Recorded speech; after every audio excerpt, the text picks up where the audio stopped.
Time for divine shot, KJ events. This real talk's the brand. You understand how we do, my man. I'm on that Friday night Nick shit, dripping in Nick shit. Up in the world, most famous arena with a click. That's the conglomerate. Nick's real talk, the real prominent. I'm a bit like the Omicron variant, dominant. Paying homage to the cat in the chat. That's where it's at. Cause I'm hearing that. You don't care for hyperbole, be straight facts. We interact with the mob, the gods. Up in the pod, the squad, the side. The entourage be on the job, my energy. Feel me tripping in tempo as they cook my game plan. Let my brand for loot and pursuit.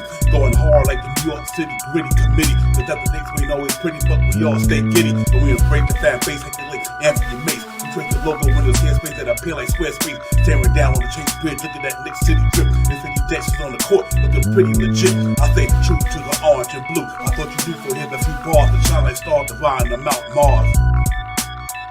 Nick's real talk. Here we go, let's go. Nick's real talk right here. I'm representing Nick's real talk. Right here. Let's get it. Here we go, let's go. We here in the building. Nick's real talk.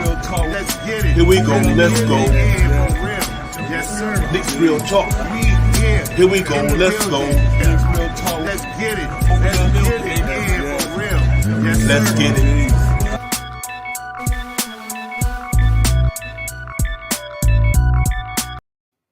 Yeah, what's going on? What's good, everybody? Salute. Nick's real talk. We about to get into it, man. Into the season review, into the season player review, player recap. And we're gonna break down the last 15 players. 11 to 15, number 15 players. So we pretty much got 10 players out the way. We're gonna break down the other 5 left in the review, man. We're gonna get into all that. Salute to everybody in the chat. Salute to everywhere you're streaming them from. We appreciate y'all coming in tonight. Let's get it popping, man. Real talk. Salute to the family, man. Y'all already know what it is, man. Yeah, man. We're gonna get into these last 5 players, man. Nerlens Noel, Derrick Rose, Kemba Walker, Alex Burks, and Todd Gibson. Them the last 5 players in the review. Pretty much all of them the vet that been on the team this year. So we're gonna break their stats down, break down the, all the stuff that they brought to the team this year, and give them some grades, see if they're gonna be here or stay here moving forward. So it should be a good show, man. I hope everybody had a great Thursday, man. Y'all ain't here, man. You're chilling, you're home, or wherever you at, man. You're safe in your environment. But now you're ready to get it popping with me, man. I know the panel being later on, KJ and Shaw Powell to being later, man. So right now, we're gonna get into it, man. These are the last 5, man. After that, I put them all in here for the screen because Sunday, I want to get ready for the draft lottery, man. So we have a nice show on Sunday. So I just want to get all the players out the way, make sure I didn't leave nobody out, man. Because they were part of the team as well, and they played pretty good for us this year. Some did, some was there, some wasn't there.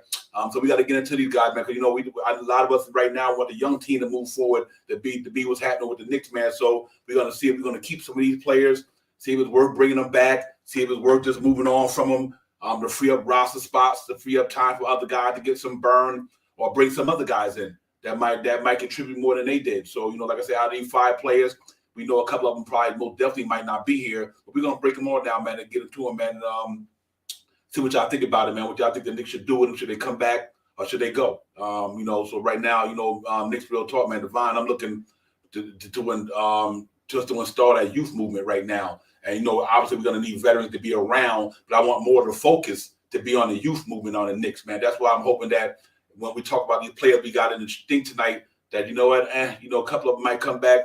A couple of them might not, but I'm definitely looking forward to, man, because I really want to see these young guys get out here and get it popping, man. We got a nice young core down here, about at least 7 of them could be Knicks for a minute, at least for the next 2 or 3 years. So it's going to take some shifting and moving and shaking from the organization to make sure that these guys get in there and get themselves ready to roll, man, and let these veterans go to contenders, put them on teams that's going to probably contend for something, or give them an opportunity to go there and play in the playoffs. And obviously, we still going to fight to get there. But I do think with the we focus on letting a lot of these young guys like Obi Toppin, Emmanuel Quickly. Hopefully, we can bring back Mitchell Robinson and Grimes and McBride and Sims and all these guys. Cam Reddish. These are guys that even right now, the way the young man over across the Roke is playing, you never know what's in store for him as well. So let's see what these guys are going to do, man. Let's see what the front office is going to do. They're going to bring these guys in here. Back to this team, or they just going to try to move them to free up some salary cap spot. Because the guys that I'm speaking about tonight, they all accumulate roughly $41 million in salary cap money. We'll break down these salary cap and what they make and things of that nature. But them main guys right there, Noel, Rose, Burks, Todd is already expired already. But other than that, them guys bring about $41 million to the cap. You know what I mean? So we're going to see if the Knicks going to try to move them guys and bring some other things in here. So we got a lot to talk about, man. So I'm really excited about the show. I'm ready to get it popping, man. Real talk, man, because this is like the last call for this review that we moving on to Draft Lottery Sunday, man. And hopefully Sunday night we have a great show, do a lot of homework over the next 2 days, break down a lot of stuff, get into a lot of, film analytics, and get ready for Sunday. Hopefully we get in here. You guys tell me what y'all think about the Lottery Sunday, what guys you would like to see on the Knicks, and what you think we should do moving forward to get this team ready for the season coming up, the 2020-2023 season. So hopefully y'all guys let me know what's going on with that and let what's on your mind, what you're thinking about, and what you hope that the Knicks accomplish within this this draft lottery. Who you think going to represent us at the lottery? Who's going to sit at the table for us? Who's going to be there talking, hoping the ping pong balls generate them cards and move the right way. So, let's see how that go, man. I wonder who's going to be there. I wonder if they're going to have R.J. Barrett representing the Worldwide West, or if it's going to be Scott Perry. Who knows? So I'm really interested to see who's going to be at that draft lottery that night that we go to see where them ping pong ball fall, man. And hopefully we can move up from the 12th spot, move up maybe a couple of slot higher. We would like to get up to the top 4, obviously. But I mean, we can move up a little bit, fine. If we don't, I know Walt Perrin, he's good at scouting talent. He's gonna get us the best player he can get us. I'll tell you that much. And if we draft him, if the Knicks keep the lottery pick and they draft somebody, I'm confident Walt Perrin will get somebody we need up in here. So hopefully, when we get into this thing Sunday, man, we can break all this stuff down and really get it popping. But let's talk about these players I'm talking about tonight, man. The first one I'm thinking of me is Derrick Rose, man. I think Derrick Rose is that guy. Came to the Knicks last year. Really helped us get to the playoffs. Probably went for Derrick Rose, we wouldn't have got to the playoffs. But unfortunately, he started out the 2021-22 season. In December, he got hit with the injury bug. He had surgery on the ankles. He was out for the rest of the season. He started to play pretty good, man. Had some decent numbers, but he was a big loss for the New York Knicks, man. He's one of the reasons why we probably didn't get to where we want to go. It's because of Derrick Rose injury. On around December 5th or the 8th, some of that nature. He had surgery. Then once he was due to come back, they decided to keep him out. I think it was another surgery occurring on infection in his, he had an infection in one of his foots, so they just kept him on out. So Derrick Rose was a big part of this, man. Savvy veteran, former MVP, Chicago Bulls, but, he came with us last year, man, on the trade for Dennis Smith Jr. and the second-round pick. Unbelievable. The Knicks got a second-round pick and Derrick Rose for Dennis Smith Jr. So that was pretty cool right then. When he got here, he kind of helped lead us to the playoffs. We got exited in the first round, but he was the reason why we got there. Him and Julius Randle had a good year. RJ was coming along, had a pretty decent year. We shot the ball well from three-point range last year. But Derrick Rose was one of the main reasons that we got to where we was at last year. So the Knicks rewarded him, with a 3-year extension, 2 years guaranteed. But unfortunately it didn't work out the way it worked out because he got injured. So, but Derrick Rose was a big part of this thing last year. The savvy veteran that he is, he came and helped the Knicks out a great deal, man. $14 million deal. You got another 14 years, and after that, you got a team option. So, but Derrick Rose, he was a part of this thing, man. Pretty tough year. So I don't know what the Knicks going to do with that situation. I know right now we retain Tom Thibodeau. He's one of Tom Thibodeau guys. He's a Tom Thibodeau guy. Everywhere Tibbs went, Derrick Rose went. And he's a savvy veteran, got game. We missed him this year, man. Bad our point guard spot was ailing this year. When he went down, that was it. It was it. Kemba Walker couldn't do nothing for us. And we had to use Alex Burks in that slot. But when Derrick Rose went down, that was a big loss right there, man. Because that man was giving us 13 points a game, shooting 39% from the three-point line. So he was having a pretty good year, man. But then obviously, Derrick Rose, the injury bug hits him, and that's it. So we just got to worry. Hopefully that this year, if he comes back to the Knicks on that $14 million deal, which would be aspiring. Good thing about it, it's an aspiring deal. So if we do bring him back just to kind of mentor these guys in the back, salute Charlie King, salute to the chat, everybody. Salute to you guys, man. I'm good, Charlie. Thank you, my brother. Salute to Quality, Canal, everybody, Jet for Life. But if we do decide to bring him back, he's just another savvy veteran that can kind of mentor these guys and come off the bench or start, whatever the case may be, depending on what the Knicks do. And with the point guard situation this year, right now, I think it's Emmanuel Quickly guard, the point spot guard to lose so far. With the way the team is constructed right now, I do think the point guard spot is Emmanuel Quickly to use, and maybe Derrick Rose can come off the bench. But then we got young guys like Deuce McBride out there and looking to want to get down. So it's going to be interesting to see what they do with these veteran guys. But his $14 million, I'm good with it either way because you can always trade him at the trading deadline. Just move on. But he can come into the season and help these young guys, mentor these guys, and see if he can help us win some games. And then, but at the trading deadline, we'll see. Unless he get traded during the off season, and we'll see. But Derrick Rose was a quality player for the Knicks, man. Second time around with the Knicks, 2018, 17, 18 season he was here. And then he left. Now he came back in 2021, 22. I like Derrick Rose. I think the kid got game. I like the way he played basketball. So just unfortunately, the injury bug always hits him, man. Not just what was pretty much been the detriment to his career with the injury bug. So but we'll see what the Knicks gonna do with him, man. We're gonna see if they're gonna move on from him or keep him and let him be part of this thing next year. We'll see. But like I said, $14 million in today's NBA, it's not bad. I mean, it's not bad for what he give us. I think he gets his 14 points a game, which is $14 million. Y'all guys doing me a million a point. You know what I mean? So he does get that. So I don't have a problem with Derrick Rose whatsoever. But I would like to see what the Knicks going to do in the offseason with his point guard. I think, if they're going to bring in somebody else, the Brunsons of the world, everybody talk about, then if you're going to bring in Brunson, then what does that mean for Derrick Rose? If you bring in whoever, Russell Westbrook, Colin Sexton, Donovan Mitchell, to Dejounte Murray, to people talking about Ty Jones, whoever you bring in, what does that do for Derrick Rose? What does that do for Deuce McBride? So it's going to be interesting to see which way the Knicks go this year, man. But either way it go, I'm 50-50 on this thing, man. If they send it to a contender, I'm happy for Derrick Rose, and it frees up cap space for us. But if they keep him, then I think it also helps the Knicks. He's not a losing player, so he only can help the Knicks by all means from a winning standpoint.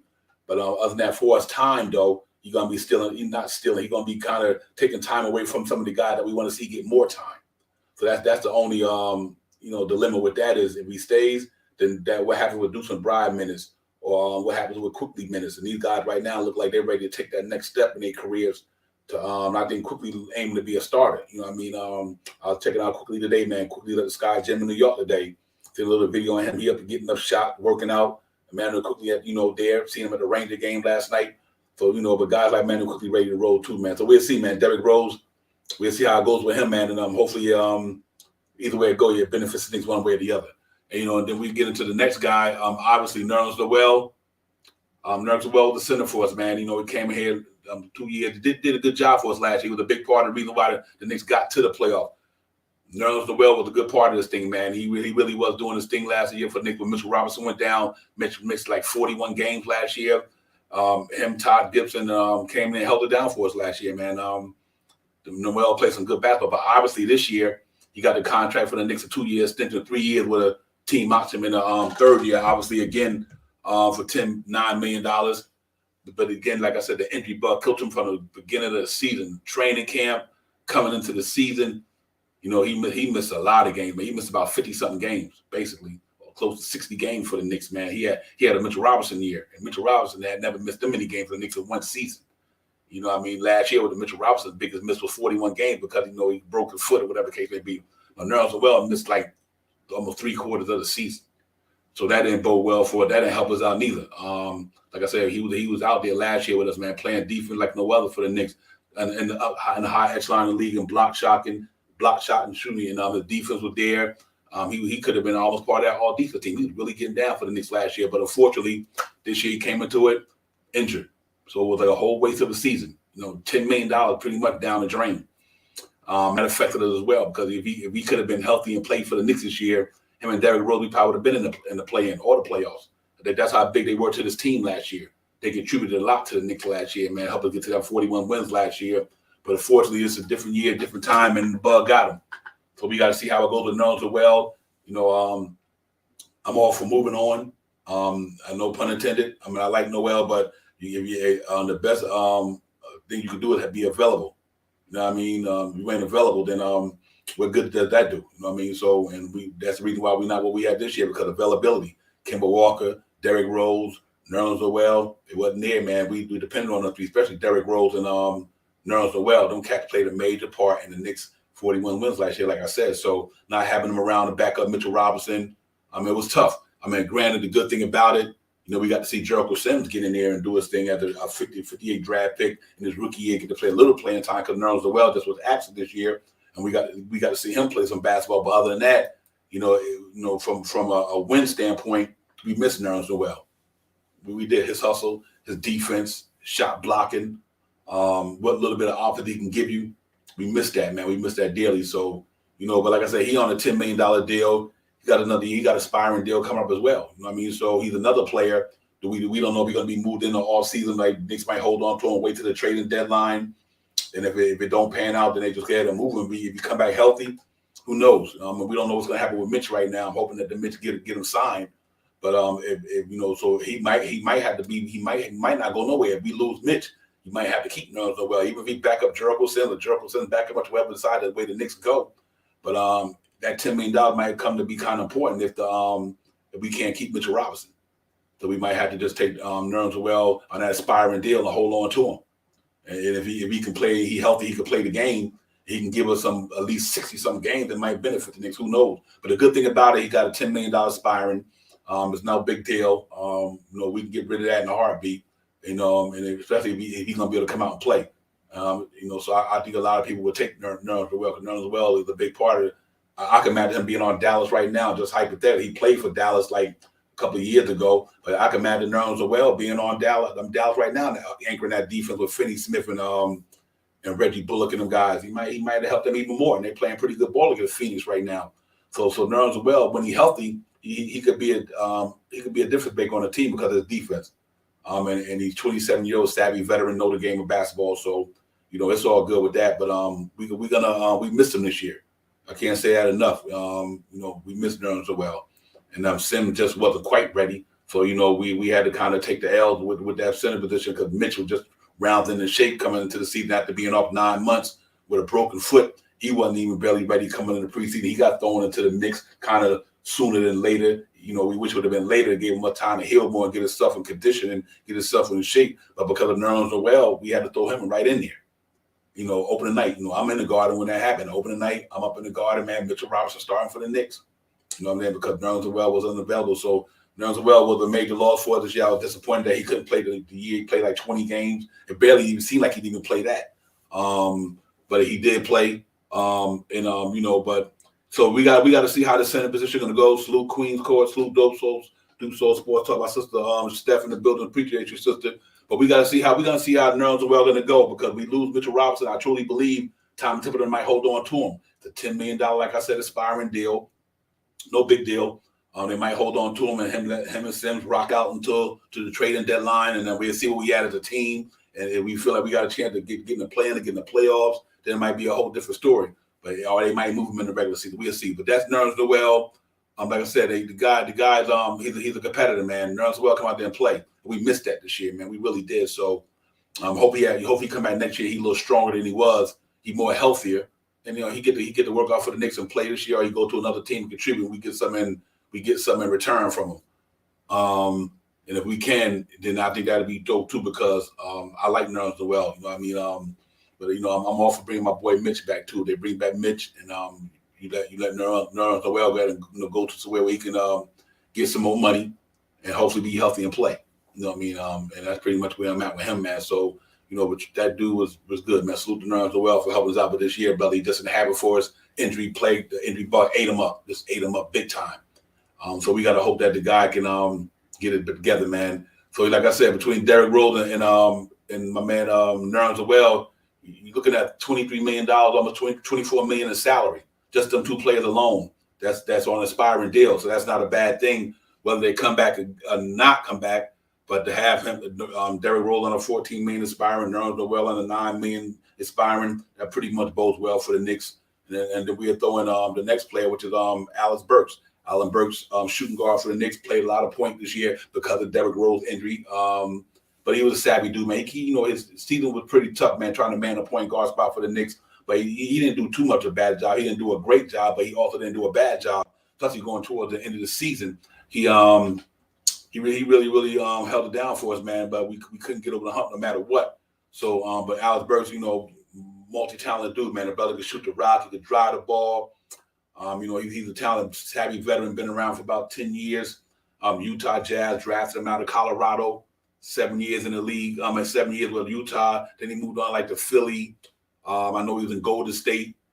He was there as well. So he came and did what he did for us. We kept him last year. We gave him his contract extension this year. Another guy on a $9 million deal. But he played point guard for us this year when everybody went down. Like I said, Derrick Rose went down. Kemba Walker was a no-show for us, and Alex Burks, and they threw him in. Don't understand why we didn't get a couple of these young guys to ring early. I understand Tibbs probably wanted to go for the playoff. He needed veterans in there. At the time, we were fighting to try to get in the playoff. Salute to Shaw Powell. I got my brother up in here, man. He'll get it popping in a minute. But yeah, man. What we talk about now, Shaw Powell, is Alex Burks. Alex Burks came. He played the most games for the Knicks this year. I think he played like 80 games. Between him and Fournier, they played a lot of games this year, man. So that was good to see. That Alex Burks got out there and got a pop in Shaw Powell. But like I said, he got that $10 million aspiring, man. He's another guy that we Knicks might bring back, or they might move on from him. Like I said, he's not a bad player. I don't have a problem with Alex Burks. Alex Burks can get buckets when you need them. He could, at least he can handle the ball, run the point to the best of his ability. He helped us out, but he's another guy that I think we'll see how it goes. Whether Knicks will keep him here next year, they're gonna move on from him. Yeah, Devon, salute to you. Devon, salute to the chat. What's going on? Yeah, man. I went over the Derrick Rose and Derrick Rose and Alex Burks situations that so far. Now I'm here with the Alex Burks situation and shooting guard. Like I was saying, man, got the brother on a $10 million aspiring this year. So he's one of them guys that I don't have a problem bringing him back. Not to start though. I mean, bring him back to the team per se. And a Swift Army knife. The guy can shoot the ball. He can score the ball, knock it down. But at the same time, if we can get some value from him, maybe some picks, or maybe another player, or he's in a package to get a better player, then it's all good too, man. So, but either way it go, I'm good. I'm 50-50 on Burks. I'm good either way. To keep him, I don't have a problem with it. And if you move him, I don't have a problem with it. Because I think the guy can play the ball, man. You need guys like him who can really do what he did, man. So, but at the same time, if he can bring us something better, or he can shave some money, or bring him back some picks, some second rounders or whatever, or a first, who knows, what they give out for him. But I don't have a problem with it either way. Yeah, Mr. B, man, that's my guy right there, man. I like Mr. B, man, and I think the worst part of everything about Mr. B is that I think we need to try to move him to eliminate some of Tibbs' habits with him. I think Mr. B will probably be moved this year. I think you said you went over Noel as well, and all three of those guys right now. The way it's looking, it looks like those guys may be moved, depending on how the roster is, how they reform this roster this year. I believe with those three guys, there's four guys that they possibly will look to move and could probably bring back around $40, $42, $43 million to help them with some cap hole. And I think Mr. B, as much as I like him, he's a durable guy, man. He's semi-reliable and stuff like that. He's a clutch guy when you really need him. But in order for some of these guys to get more minutes on the court, for Mr. B, he may have to go, so we can see some of Grimes and see some of Reddish to be on the court. Yeah, it's gonna be interesting to see what they do with that for me, because they might still continue to do. They might still try to compete at a certain level. And they might need him in there, and I don't have a problem with him whatsoever, because I think he's a valuable dude. The cat, he like I said, he can go back to what he did for the Knicks last year instead of having to man the point guard spot. You know what I mean? But so if I don't have a problem keeping him, if we can move a couple of other guys out of here, obviously, because like you said, it's $41 million between those four players. The Todd Gibson, which is on the guarantee, is on aspiring. What I do like about Alex Burks is for $10 million, he know the game, he know how to play. Got skills, and he fits the mold of what we're trying to do. So yeah, I'm comfortable with bringing him back. No question about it. I'm comfortable with bringing him back, and I'm good with that, man. Yeah, absolutely. Nick 100, you're 100% right on that, and that's why I'm all for bringing him back. But like I said, between him, the three guys I went over, that's $31 million right there. Derrick Rose, Nerlens Noel, and him, that's pretty much $31 million right there, and just cap relief. You know what I mean? Obviously, you're gonna have to bring back some stuff in here, but all depends on the way you go about it, whether it's draft picks or somebody who you don't even play. I don't care, but but the main thing right now is also to be able to free up roster spots to give these young cats some chance to get extra extended minutes. and get it popping, man. So like I said, it's gonna be interesting to see what they do with these veterans. And but I'm definitely good with him and Derrick Rose for this reason. At the trading deadline, you can get rid of them. That's the good thing about it. If you do bring them back, if you don't wheel and deal this summer for them guys, the good thing about it, you can always trade them at the deadline. So I'm comfortable with that because I think they will. People see Derrick Rose, Nerlens Noel, and Allen Burks. A team will be glad to have them because they caliber players. You know what I mean? They will help a team. I can see Al. I think the Lakers wish they had Allen Burks this year. That's the reason why him and Cam Reddish was going to go in that deal, in that three-way deal, because I got the Lakers probably said, man, we can use these cats. You know what I mean? Especially Allen Burks, and with the way Westbrook was playing. You know what I mean? And Kendrick Nunn wasn't there for them guys, and Harlan Tucker was up and down. So, you know, I think they would have been glad to have an Alex Burks on their team. And I think any team would. You know, guys like Philly and all of them use that, man. He played in Philly. Can you imagine Alex Burks on the Philadelphia 76ers right now in the playoff, needing that type of scoring when James Harden up and down, and you know these cats not having a good game. So I think it'd be interesting to see, man, with him chop out. But I'm comfortable. I'm comfortable either way. You know what I mean? I like Alex Burks, but the Knicks need to move on from him to do something that's going to even upgrade his team even more. Or it's gonna, either way it goes, going to be a positive for the Knicks. And I'm all as well. I also think a lot of the guys that we mentioned, that you mentioned, we may have to try to move on from, because if we're looking to sign Mitchell Robinson, we're going to have to look for some type of cap space for him. Even though we can sign Mitchell Robinson over the cap, I think we have about $26 million before we really hit the high end on luxury tax right now. So I mean, it all depends on how it works out. But I believe Burks, Noel, and D Rose all make sense being moved depending on how we look to devise the team this off season right now. Moving those guys early in the season will give guys time to get utilized. I mean, will be able to be utilized in a longer sprint of time in the start of the season. You know, only way I see Noel staying, maybe if we can't hold on to Mitchell Robinson, maybe we may hold on to Noel. Burks, I like Mr. B, man. He's a big time player for me, man, and I bigged him up all year. But in order for us to go young and have a younger starting team this year, I think, and gain a little bit of cap space, I think those three guys may need to be moved. It all depends on how they think about retooling this team for this new season coming up. Yeah, real talk. If you look at, like you said, you look at the Derrick Rose 14,500, Al Burks 10 million, you know, and we got Nerlens Noel 9 million. Then obviously Kemba Walker, which we'll talk about next, he's going to be on a $9 million deal. And then obviously Todd gets his is done. He's done. So that's a good thing. But the good thing about it for us, we look at the way the Knicks at with a salary cap. Like, you know, like I said, we do got to find a way, but they do got a non-player mid-level section. Obviously, you can't use it on a player that's on a team, but you can use it to bring when you bring somebody in here. You can take that all the way up 4 years. They got a biannual for $4. They got a $4 million biannual, and they got $1 million, $1.1 million trade exception for Kevin Knox. So you know, and they $28 million right now. They got $28 million in luxury cap space. 2 luxury tax, yeah, 28. Okay, I thought it was like you're close, right? So the good thing about that, though, between that them non-play, the exceptions they got, and see, that's why I was saying, you see that $28 million, you can give RJ the stitch and still don't go over the luxury tax right now. That's why I don't think they triple, because you could sign him over your cap space. You know what I mean? And I think I think the Knicks did a good job of that, man. They got players they could bring in using that, you know, and they do got they could relinquish some salary, obviously. But I think they'd be all right, though. They before they even reach that, you know, I think they'd be fine. So let's hope that they just do the right thing with that money and bring in some guys that's going to really benefit this team and move us forward.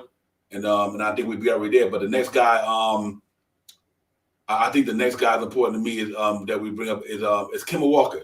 Kemba Walker came to the Knicks this year, free agent, after a buyout with the Oklahoma City Thunder. You know, but came in, didn't get to play a lot. Obviously, got taken out of the rotation. The knee probably was the issue. Wasn't a tip type of player. It didn't pan out well for Kemba Walker. And so I think with that said, it just to like this here, Shop House, it was just a failure. I can't say it no other way. It just was a failure. We try to be optimistic about the things the Knicks do, but the Kemba Walker situation just was a failure this year. There's no other way you could really say it. You know what I mean? No fault of his own, or just that the relationship with the Knicks didn't work out. You know what I mean? And he only played like 30 games or something of that nature, whatever the case may be. He didn't play a lot of games. That's the only thing my dilemma with me, Shop House, when he got taken out, why they didn't let McBride get in there and start working out. When they sat Kemba Walker down and benched Kemba Walker, why Tibb did not put that young man in there then to kind of get him ready. So maybe when the next half of the season, when everybody started clicking, he would have been kind of comfortable in the spot. And I think Deuce McBride could have played a major part with him his defensive wise. You got a good 3-ball shot, but the more repetition you get, the more you get a chance to knock it down. But Kemba Walker was that elephant in the room for me this year. We was all excited about it. He was, don't get me wrong, he was like a C or D option for the Knicks, but he a local guy, homegrown New Yorker. It felt good to see him come home, but it didn't pan out the way we wanted to. So, but Kemba Walker, the injuries, that knee, it just didn't work out. Shop Powell. I think that losing him, Noel, and Derrick Rose, you lost three guys that you would expect them to come out of the training camp with into the season, but be a part of his rotation and help this team go to the playoffs. I think they would have. Them guys would have gave us their game. If Derrick Rose wouldn't have got hurt, Noel wouldn't have got hurt, Kemba Walker would have gave us what he kind of more than what he could have gave us. I think the Knicks would have been all right this year. You know what I mean? And along with the free throw shooting, like we always say, they would have been in the playoffs. So it is what it is, though. But Kemba Walker, I think that experiment should be over. I think we move on from him, send him to a contender. Do right by these guys. Don't get me wrong. Send him to a contender, man, if you can.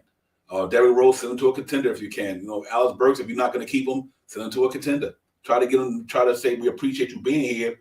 But right now your service is no longer rendered, man. We just got to let you go. Try to move on and we want to go another way. But I think Kemba Walker thing was just an experiment that just didn't work out for me. Yeah, Kemba Walker, like you said, was it definitely wasn't a A or B or C type of move. That was something thought of after probably when they see that they couldn't get someone that they probably more look for. They signed him as being a hopeful for the next year. Hence why they only paid him 2 years on his contract. So I think I ain't gonna say positive, but I think I'm pretty optimistic that Kemba Walker will probably be traded somewhere, for him to finish out his career somewhere. And I just believe Kemba Walker, if he's moved from the New York Knicks, I see him being a guy that's going to be coming off the bench to help out on some team, to pitch in. And I don't see Kemba Walker going to any team being the starting point guard. And I don't see him going pretty much anywhere, getting traded to be in a starting point guard. So I believe we move on from him, and whatever team takes him, I believe he'll be one of those guys that come off the bench to help him for bench play. And I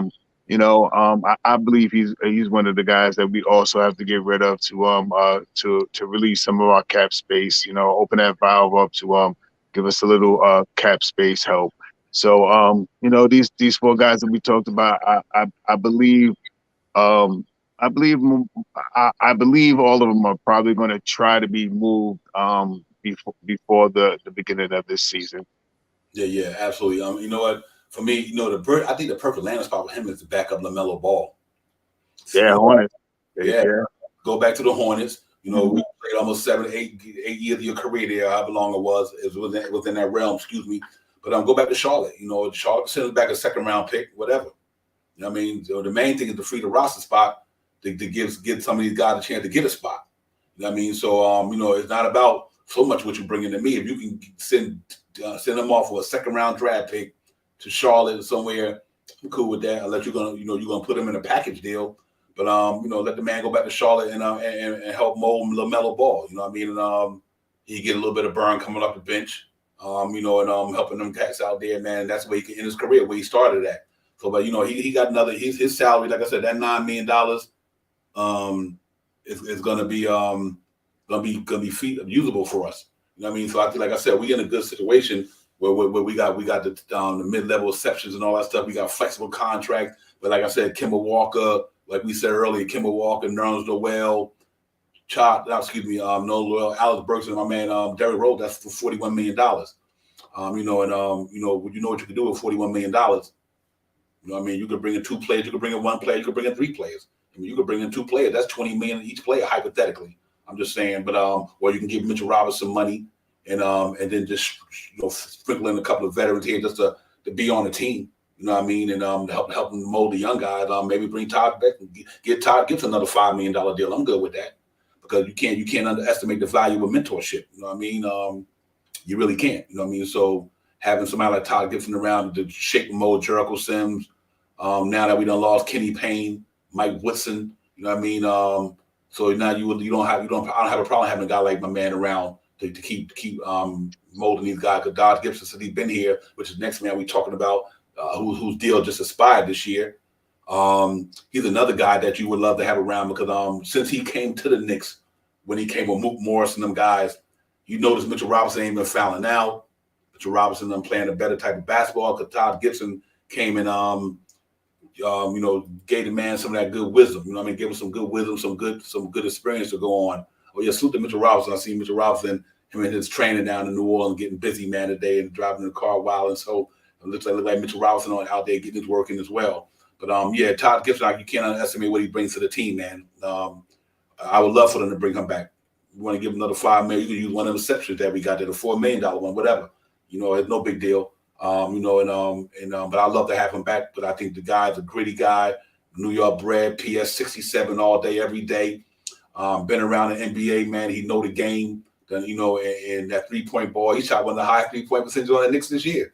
Now down at 40%. Him and that Fournier and somebody else was the only one that had pretty much a decent 3-point shooting percentage for the Knicks this year. So, but he all around hustler, man. He's a gritty guy. He's the heart and soul of the New York Knicks, the ultimate warrior.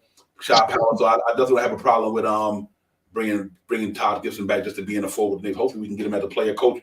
A la Udonis Haslem. You know what I mean? And put people like that who just got to be around these guys, man. I think it makes sense. Yeah, Todd is one of those guys I believe that will stay here and probably finish out his career this year. I don't think they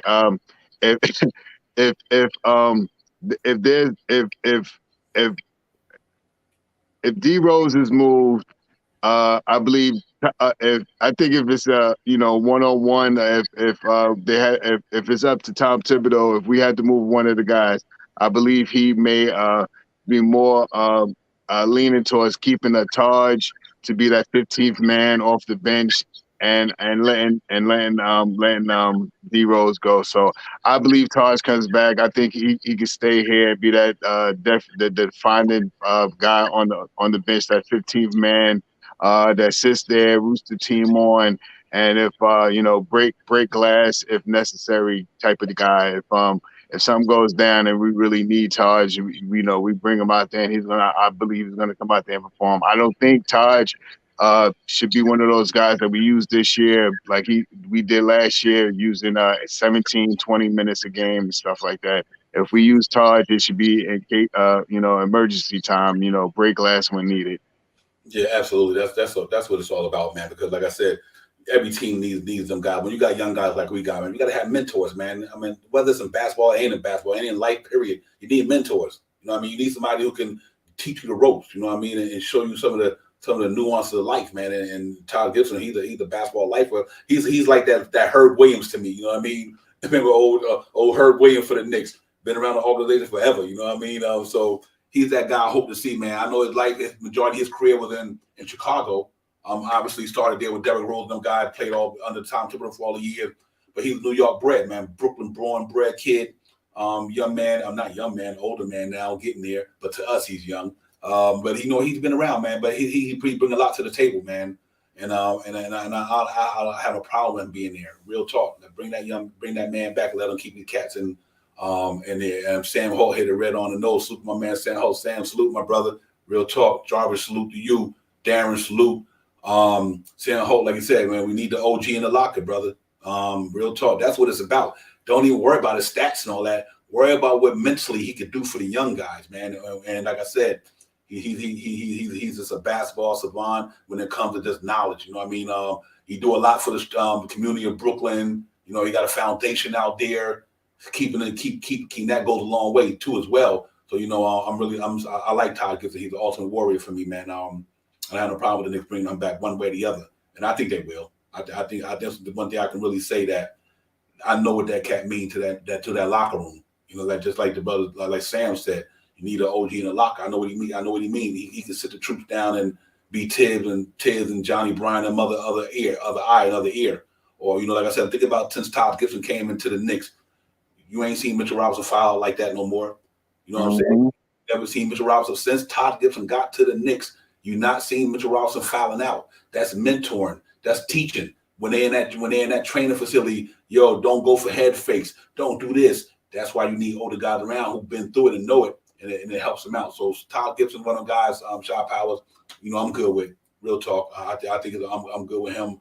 But them the guys was tough, man. This is the last 15 guys with the 5 guys out of the 15 we talk about, and it was these guys here, man. So I think all of them might be in different places and spaces next year. Some of them might be back in the same place. Who knows? But either way I go, I think that when the Knicks come make that decision, they're gonna do it for the best of the team. But I do think that I would definitely say, if it was my opinion, I think Kemba Walker. I think at least Kemba Walker and Noel Shaw Powers, I could see them two being moved on, and the other 3 going to be a 50-50 thing. Yeah, I'm leaning out of the 5. I think we move 3 out of those 5 guys. I believe Kemba, I believe Noel, and the other 3 all depends on how we looking to retool this roster. I mean, there's things out there about Randall that he possibly could be moved. So it makes a difference on who's on the team and who we will move on from. It makes a big difference if, like for D Rose, if we really don't get a point guard, you know, one of these big time point or these semi point guards out here, something like that, we may hold on to D Rose. You know, or if we keep Fournier, we may move on from D Rose. There's so many things that how this thing could be switched up, mixed up, and a little how things can marinate and stuff like that. It really makes a difference on what way and how the Knicks are going to move forward, and it really makes a difference. I think the 2 guys that I think that will probably be moved is Noel and Kemba.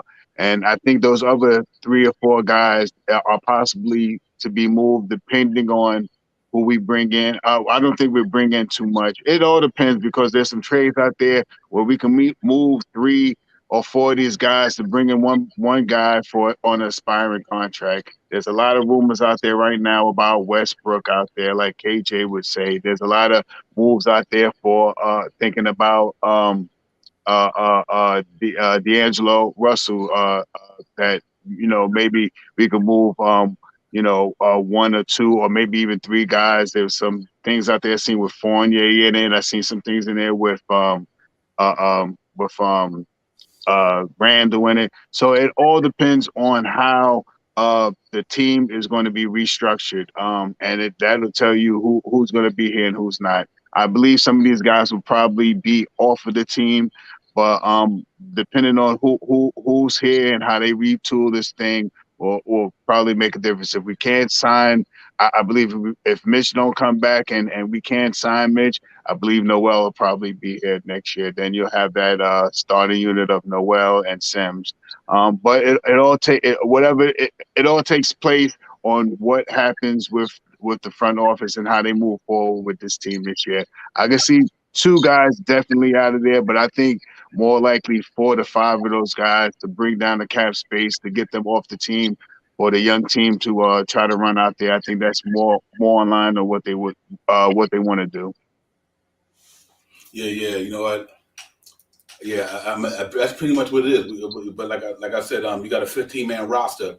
Um, you don't have, the thing with, to me, what this is, you want the young guys to get they burn, but you still need guys in the back. You know what I mean? We need veterans in the back, guys. Listen, I mean, you cannot throw out a bunch of guys out there who don't know the game of basketball totally. That's why I said, because we know Cam Reddish, Obi, quickly, Grimes, dudes, they got to play. They got to get major minutes, but you still need some guys back there to guide them. We even if you move on from, we know Kemba's going. I believe that. I think Nolan's Wells gone. I believe that.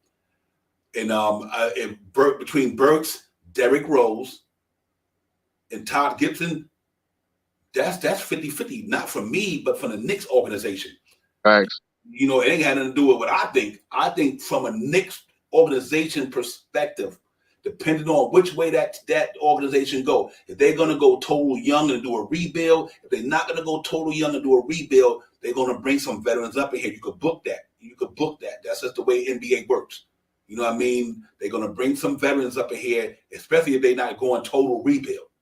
If they think they still got enough young talent to mix with a bunch of savvy guys, they might go that route to get into the playoffs. But it might not be the guy we got on here. Whether it's not Burks, whether it's not Noel, they still gonna bring in somebody.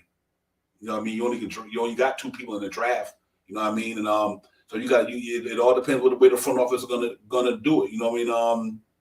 And I think some of these guys could be here, but I do think about 3 of them will go on. And we'll see. I'm only guesstimating. I have no idea what the Knicks gonna do. Right. I don't know nothing. I ain't in their front office. I can't tell you. I ain't their GM. They're just from my perspective.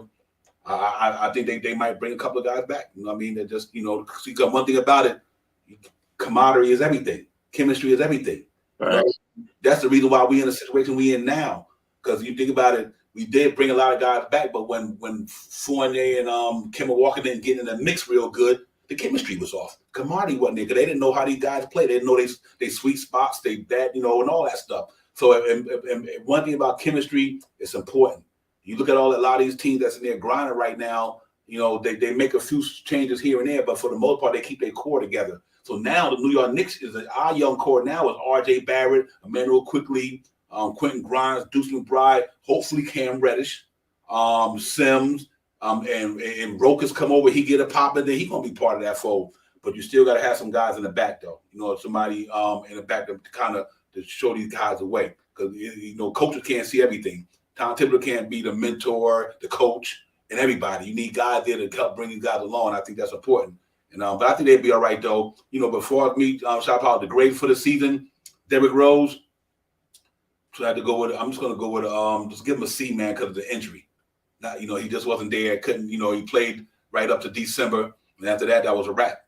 So he didn't, but he was doing some decent things at the beginning of the year. So I'm just going to give him a C this year, man, for Derrick Rose, Sharp Power, because the injury bug just bit him. That's all. Yeah, I put with a healthy D Rose, I think we would have made a bigger strive towards making the play in. If I'm gonna give Derrick Rose a grade, I would say about a C. I was gonna say incomplete, but he did play. He did miss a lot of the season this year. But when he did play, he did. I believe if he would have played. If he would have played more, I think Kemba would have had a better chance of being on the court as well. I think they could have, when D Rose went down, it seemed like Kemba started failing as well. So I give D Rose a C. I wish that we could have seen more of him, and if we can move on from him, it all depends for moving on from D Rose how we retool this team this year. If we bring in someone for the point guard, I believe D Rose has moved. If we rock with IQ and Deuce, I think D Rose may stay here to help to retool and tutor these guys to hopefully make smart moves in the upcoming season. Yeah, I can see that as well. But Nerves as well. I normally hate to give people Fs, but Nerves as well get a big F this year from me, man. That's just because the man just didn't play. He just wasn't healthy. I mean, nothing with a skill set, nothing whatsoever. It was an F because I think he was that important to the Knicks this year. You know what I mean? You know, we got to remember what that man did for us last year. Trust me. You know what I mean? When Mitchell Robinson went down, he was part of that 41-win team, man. He was balling down there in that paint for the Knicks on the defense in last year. And had a little baseline jump, had a little bit of offense going here and there. But losing him this year was big, man. That was pretty big. And Sims, the 58th pick, wasn't ready out the gate. You know what I mean? He wasn't giving you what Noel was going to give you. That's for sure. Though the future looks bright, he's not Nerlens Noel yet. You know what I mean? When it comes to the experience, savviness, this and that, but he's gonna be a monster. Sim's gonna be the real deal. But we miss Nerlens Noel, but I just got to give him an F, man. Because of the best of it, we need availability, man. I mean, he just wasn't there. You know what I mean? He wasn't there. It is what it is with him, man. But it's just important that, we have people available, and he just wasn't there for us. I'm going to give Noel is the one that I'm going to give the incomplete to. I would have loved to see Noel this year. I think he would have really helped the team. But bringing back Noel, we might not have seen much of Sims this year. So I'm going to say I really want to give him an F, but I'm gonna be nice today and just give him an incomplete because he did not play. He played maybe 20 games this year, so it's not enough time. When he was there, he did look okay. The team looked all right. I mean, with him coming in, especially at the time when Mitchell was still trying to retool himself to drop some of that weight. So I'm going to give him an incomplete. Hindsight, that's the good part of me. But realistically, I want to give him a F minus, because he without him, like you said, the best ability is availability. So I just say incomplete for him for now. Okay, yeah, I can see that as well. I can see that as well. Yeah, man, because he was missed, man. That shot blocking, like Nick 100 said, the steals. He was really. I think people underestimate how poor he was to the Knicks last year. I mean, that's why we was top 4 defense. He had a lot to do with that. He played that center spot the rest of the year, 41 games, man. He was getting the popping last year, but we knew that it was coming though, Shaw Powers, because he's so frail. What I say, $150 and $150 wet. Yeah, man. He just frail, man. And when you got to go up and get them banging bodies like that down there, man, the Embiids of the world and all these guys, man, it's just a lot of weight to take to get them hits all the time, man. And we see it coming, but so like I said, but I would agree with you. I would have no problem with it. Even though I gave him an F because how important he was to Knicks, he wasn't there. But to be fair, you're 100% right. Don't give him no grade at all. I'm fine with that as well. But we depended on that $10 million, man, and that little frail frame he had to go out there and get it popping for us. Yeah. You know what I mean? But and then we go to the next guy, Alex Burks.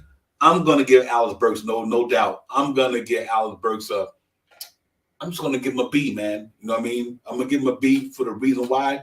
When everybody went down, he did the best he could with what we had there. You know what I mean? Thanks. He did the best he could. We asked a man to come in and play a position that is not his, that he normally played throughout his career. It's different to being a point guard and a good ball handler. He's a good ball handler. He's not a point guard. You know what I mean? Per se. He don't run a team. He could dribble to get in the lane and do them things, but he's not a traditional. He don't think like a point guard. He thinks like a scorer. But for what he did do for us, I didn't have a problem with, man. I don't think I wish that would have been Quickly spot to get or Deuce McBride spot to get. But unfortunately, that's not the way the Knicks were thinking. So being that that's not the way the Knicks were thinking, I'm going to give him that. I'm just going to give him that because I do think that he did the best he can, and he helped us win some games this year for sure. I call him Mr. B for a reason. I'm giving him a B. For him coming and playing the way he did in a position and in the starting position as a point guard, that's really not his per se game. He came in and he filled in a really valuable spot. I wish we would have went with either IQ or Deuce in that position and kept him coming off the bench. But he came in and, he won us a couple of games. He played some great defense. He hit some shots. He played some of the big time point guards in the league and stuff like that. So for him playing out of this whole season out of place in the wrong position and still coming up big, playing 80 some odd games this year. I give Mr. B a B just for those reasons. Facts, yeah. He was reliable. You know, Fact. reliable accountability is being added. The reliability, man. He was there, bro. He was there. Like I said, he whatever Knicks asked him to do, he did it. You know what I mean? You know, but you know, so I'm good with that B, man. No question about that. Kemba Walker, that was a failure, bro. I'm sorry. I gotta call that what it is. That just was a disaster for the Knicks. It was a failure. You know, it ain't all his fault.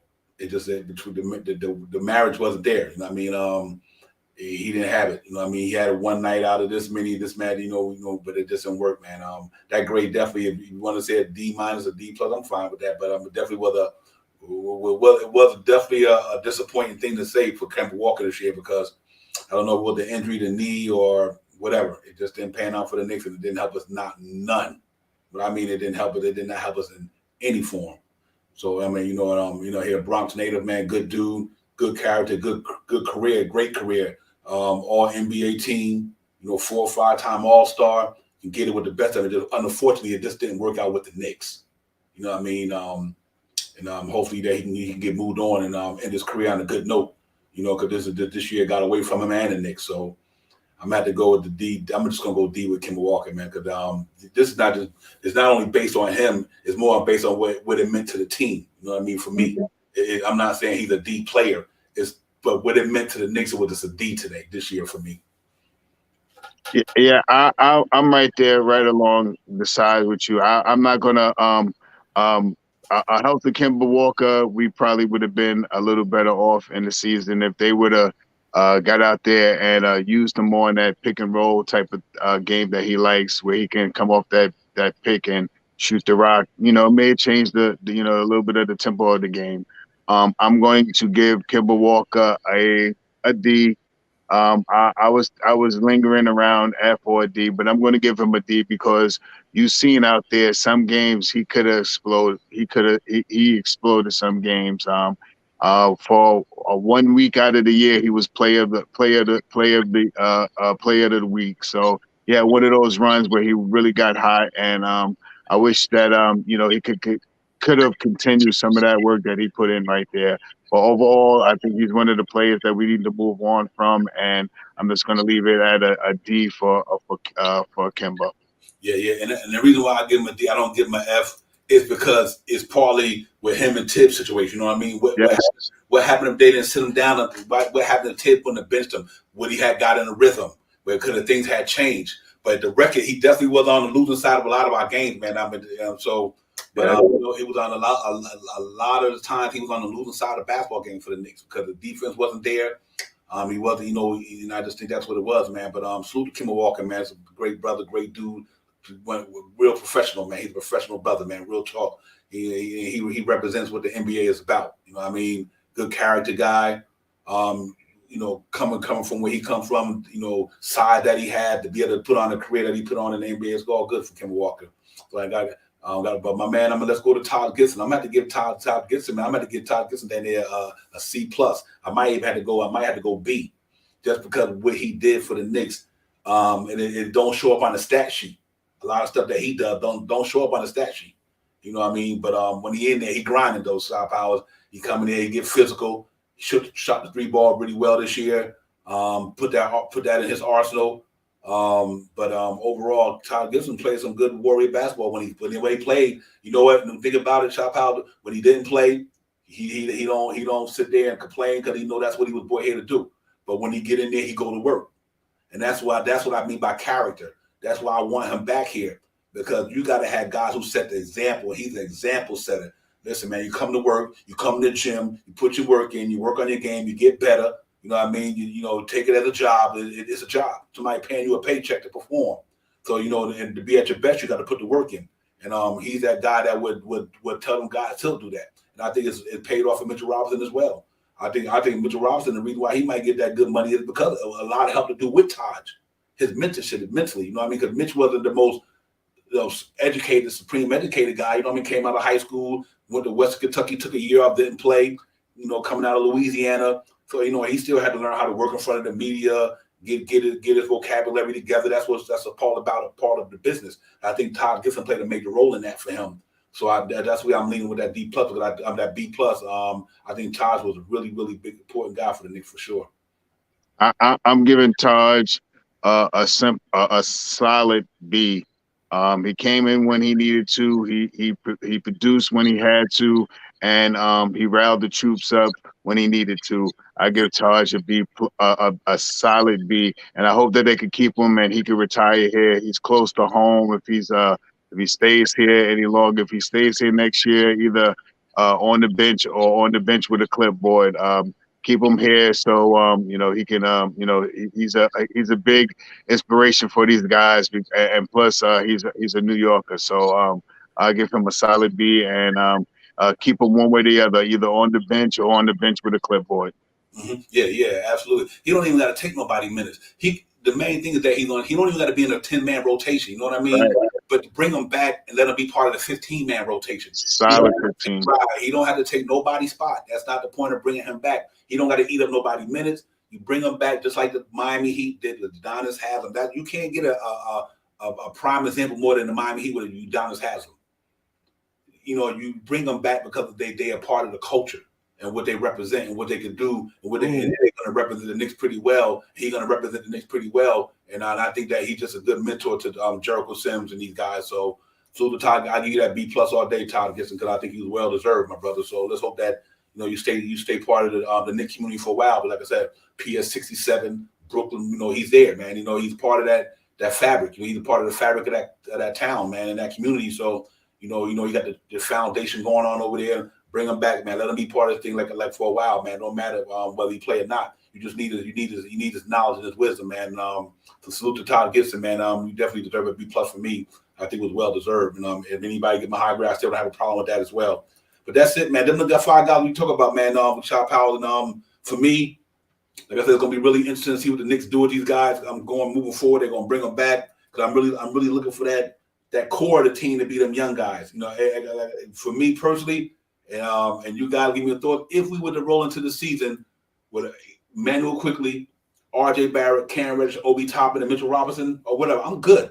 I'm good. I really am. And if you still got Grimes and McBride, I think Grimes going to be special for New York. You already know how I feel about him.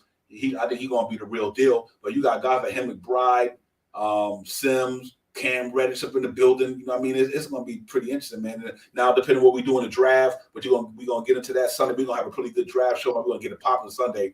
I'm going to make sure these next 2 days I put a lot of work in and make sure the stream is full of all the knowledge that we can give. You know what I mean? But I'm really looking forward to the new journey the Knicks about to go on with this team, man. I'm really, it all starts, like you said, on the draft lottery night. We'll see what we're going to do with that. And take it from there. But I'm ready to go, man. I think the Knicks. I think they got a game plan out there. We still got the Donovan Mitchell stuff up in the air. We still got the, who knows out there, man. But whatever the Knicks do, let's hope that they come back and they're a better team this year for sure. Yeah, there's a lot of things being sprung out into the universe about how the Knicks will make a trade or who they'll bring in or how they're going to retool this team that they got right here. And one big thing is one big thing is May 17th, right? Correct, May 17th, right? May 17th is the draft, right? I think it's yes, 15th or 17th. What's the 15th or 17th? May, whatever day that is on May, that's going to be a big finding of when and how we're going to move forward with with this team.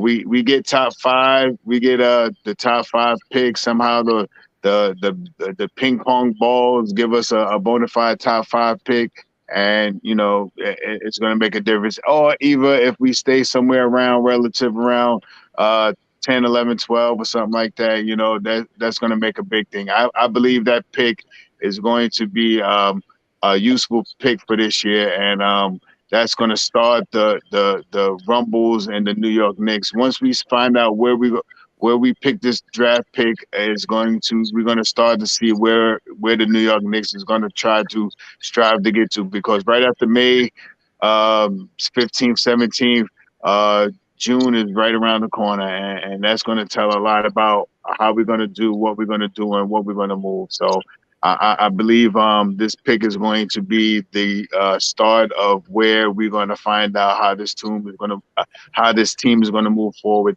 for the next season. Yeah, real talk, man. What's interesting to me as well. You know what? I think that pick, if it all depends where Atlanta is, it's going to do as well. It's going to serve a purpose. You know what I mean? I really do believe it's going to serve a purpose one way or the other. But that's what's going to be interesting. But just to add to Cash Out, asked me a question. He said, at the moment, who is the overall better player, Grimes or Fournier? At the moment, overall, because of experience and knowing the NBA, confident where he shoot the ball from, he can get it. He can get it where he want to. But if you ask me who the better player, I think Grimes will be the better player. I think Grimes will have a really interesting career because that guy he got on two sides of the ball. He got a sniper. He got a sniper release for a shot. He's a defense savant. Young man, he's going to be a problem in a couple of years playing defense in the NBA. Because that young man gets up in you. I like the way he played, man. So Cash Out. I give Evan Fournier because of his experience. He's been in the league almost 10 years. He's done battled some of the best. But do I think who would I have? You give me Grimes all day. I take that $2 million instead. That's like $18 million all day. I say it just like this. I think the reason why Grimes got the minutes that he did because he was locking down Fournier in the practice. I think that's one of the major reasons why Grimes got the minutes that he has. If I had a choice and I was picking a team, and the last two either it doesn't make a difference the last two players, the first two players, but if the option was Evan Fournier or Grimes, I might lean to Grimes for two reasons. Grimes' defense is he has a very good defense. He gets his handle down a little bit, with how he dribbles and stuff like that, and make moves to the basket. I think I would pick Grimes over Evan. Now Evan is a great shooter, and Evan can drive to the hole as well. But I think in this time and age of the NBA, if you could drive to the hole, if you can shoot the 3-pointers, it's great. But if your defense is not at least medium or towards that elite type of status, you're going to lack off in something else. So if I was to make a pick, he's a little younger. He needs to grow, like I said, with his dribble and stuff like that. But for the defensive purposes, I believe he can be a better player than Evan Fournier. With Grimes on the court, it makes Fournier a little obsolete. It just pushes him out. And if we're gonna have to make a choice with Burks, Fournier, one or two of those guys that I just mentioned might have to be moved in order for this guy to get a little bit more burn. I could see IQ Grimes and Reddish. IQ Grimes and RJ starting. I can see something like that coming up. I believe he's hardworking. I think he plays defense, and I think, like you always say, Devon, I think soon to come, this guy is going to be one of the guys that we see in the All-Star game, shooting for that 3-point recognition. That I think he's going to be in one of those games that he's going to be one of those 3-point guys that plays for the All-Star game, and to shoot around for the threes. Yeah, that 3-point contest. I think he'll be 3-point contest. I couldn't think of the word. Boy, oh boy. Yeah, for sure. Your Cash Out. The only thing I can say right now that I think Evan does better than Grimes, because we only got a small sample size of Grimes. Evan Fournier got a nice floater in the lane. He got a real good. I don't want to say like a hesitate dribble or something that Evan Fournier do, and he gets in that game, got that little floating game. That's pretty much it for me. I think Grimes on top of that is a better defender, better scorer, stronger, more athletic, got more athleticism than Fournier do. But I do think that's the reason why I want Grimes in here and get in the trade Fournier, because I think that for $2 million, $2.7 million, you're getting more than the $18 million. Exactamundo. So that's the reason why I want Fournier. Everybody ain't got nothing to do with his game. I just think that a wide person with that, I take $2 million in salary to do just about what he's doing and give me a little bit more than defense than spending $18 million. But I do think that it's definitely time for them to see if they can move on from that. I hear people say, "Well, he can shoot the 3-ball." Well, who can pay $18 million because somebody can shoot the 3-ball? You can get paid somebody. You can pay Grimes to shoot a three ball. I would pay. If we a two-way, two-sided player type guy, he play on both sides of the floor, offense and defense. Maybe I could justify that money. I can't justify paying people 18, 19 million just because they could score a ball. And I think a lot of people get so caught up in that. Shot Powell is like, you see, like the only way a person is good because he can score. That's only one dimension of a lot of dimensions of a person's game. You know what I mean? And that is the kind of the narrative out there. Like, if the guy like KD who could drop 20, 28, yeah, but what about the other parts of the game, though? You know what I mean? See, we love people like all these other guys who can shoot, but then when you see guys who do other things like much as you might hate Russell Westbrook, he still gets you his triple doubles. He can't shoot, but that don't make him a bad player. That's one asset of his game that he's just not good at. But that don't take away from Ben Simmons. But Ben Simmons is an all-star. He might can't shoot, but he got 7 to 8 other things that he could do that make up for the shoot. So, I don't get caught up in too much of the shooting stuff. And that's the reason why I wouldn't give Evan Fournier. I just don't feel that. Now, if you had Evan Fournier out there with the Lakers, where you don't got shooters out there, like you had him in between Anthony Davis and LeBron James, Fournier would be the real deal out there.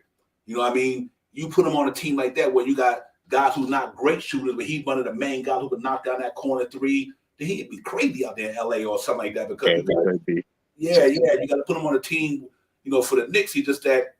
I just think we need to go the other route. We got Quentin Grimes emerging. That's why it's hard for me on that. But I like these young guys, what they got out there. I like what they do down there. Yeah, you're right. He is. But you get what you get for Evan Fournier. He's a 10-year guy. When he was in Orlando, that's one thing about these players. I know what we're getting from them. I don't make too much. I don't put too much on him because Cat been here 10 years. Somebody gave him a bag before we gave him some money. You know what I mean? He just that to me, he don't fit what we trying to do to me moving forward. But he's not a bad player. And the man averaged 17, 18 in his career. But still, I think his plus minuses for the Knicks is terrible because I think he's a minus for the Knicks. His scoring is good, but he's a minus. If you ever notice when he's in the game, you look at everything in totality. A lot of his games was the Knicks there was a minus player for the Knicks. So cash out. I think 10-year vet. He had his career, but I think it's time to get Grimes that run though. I think it's time to let Grimes take that spot and roll with it. That's all I can say. You got the real deal. I'm not a shop house. I think that's just the way you got to go. I'm 100% with that. If somehow, some way that the Knicks can move on from Fournier, I think the best fill-in for Fournier could be Grimes. He's aggressive. He can shoot the ball, and these are just seeing what he played this year. Who knows what's going to play next year? Maybe he might be. Maybe he might take that step. He might take that step. And now he figured out in the offseason how to put the ball between, because he has made some moves to the hole, driving to the hole. Maybe he can develop a little mid-range game, come down and stop and shoot. I've seen it a couple of times. He, coming off the pick, taking a short jump shot. Maybe he could develop that a little bit more. And the guy goes out there and he rebounds a little bit. So he does a little bit more than what Fournier does per se. And he looks like he could pass the ball too. If I'm not mistaken, him coming up in high school, I think he was a point guard or something like that. If I remember what I heard out there, I think he had some point guard skills. But overall, I like Grimes, and if it's a choice at business wise, if I'm the front office. If I'm looking at Grimes at $2 million and I'm looking at Fournier for $19 million and what Grimes gives you and what Fournier gives you, I'm not mad at moving Fournier off the team if we can have a healthy Grimes for all of next year. I'm 100% with letting Grimes be in there. If he's not if he's not in the starting lineup, it all depends. Like I said, it all depends on how they run the front office. But if he's not the starting lineup, I could definitely see him coming off the bench and electrifying the off the bench. Him, Deuce, and Sims coming off the bench. I actually see those guys work well together. Mm-hmm. Yeah, absolutely. For sure, because I think he got a lot to offer. And Johnny Davis, he said Kimber did expose something about our scouting department because we shouldn't have. I think they just thought that they took a gamble on that, man. I don't know if that had more to do with the scouting department or more had to do with Leon Rose and them dudes. You know what I mean? I think they kind of knew what they taking a fly on that. You know what I mean? I really believe they was gonna. And even that year before last year, he what 19 points a game. But the red flag came up when he was with Boston in the playoffs. He couldn't, and that wasn't the knee that really got hurt. But that overall the major knee that gave him the problem with another one. But I just think that they took a gamble for it. They didn't get an A, B, or C dude. If they the cat got bought out by Oklahoma City Thunder, let's give him a run. You know what I mean? It didn't pan out, but like I said, his contract is movable, so it's not a big deal. I just wish it would have worked out. Salute Fabian, my brother. Salute. Appreciate you getting in here, brother. Real talk. But overall, we a lot of people 50-50 on a lot of things. But I do think we also got to take into consideration what is these dudes doing now. And see, and I get a lot of people don't really feel too much about Quickly. I get it, But I do think that, like I said today, what Quickly doing right now? Quickly was in the gym today.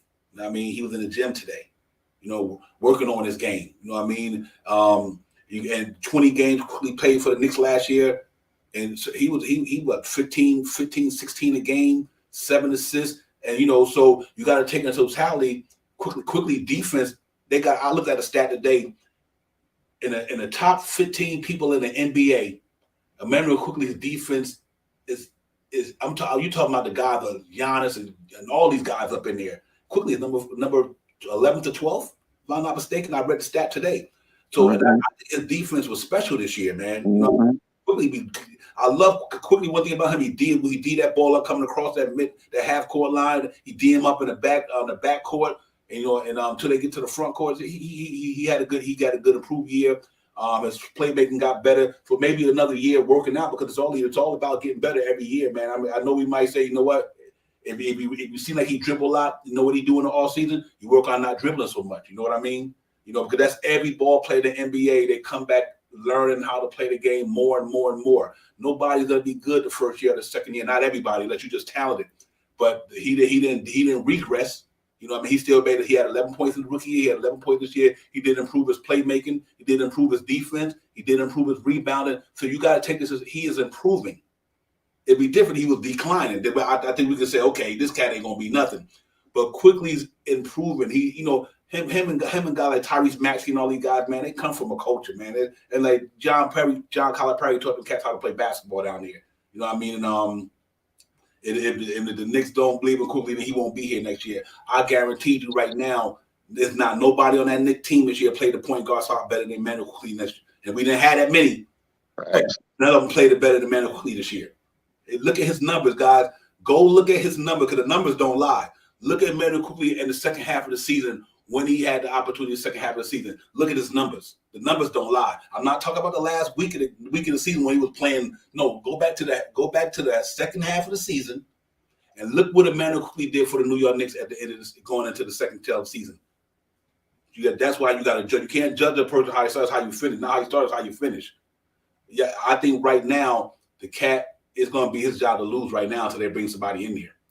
Yeah, I'm 100% with you right there, Divine. In the beginning of the year, we all had questions about how Quickly ran the team, especially when D Rose went down. I think for Emmanuel Quickly, one big reason why he started off and probably didn't do as well as he could have because of the down season that D Rose had. But once after the All-Star break and all that stuff, you seen an elevation of Quickly. You seen him starting to pursue the ball as being a point guard. We all talk about Quickly as being that a guard, quote unquote guard. In the beginning of the year, he was one of those guards. He could have been a shooting guard. He could have been a point guard. But after the All-Star break, for me, I seen qualities that IQ put out there as being a point guard. He controlled the game. He controlled the team. He put people in places where they needed to be. Now, was his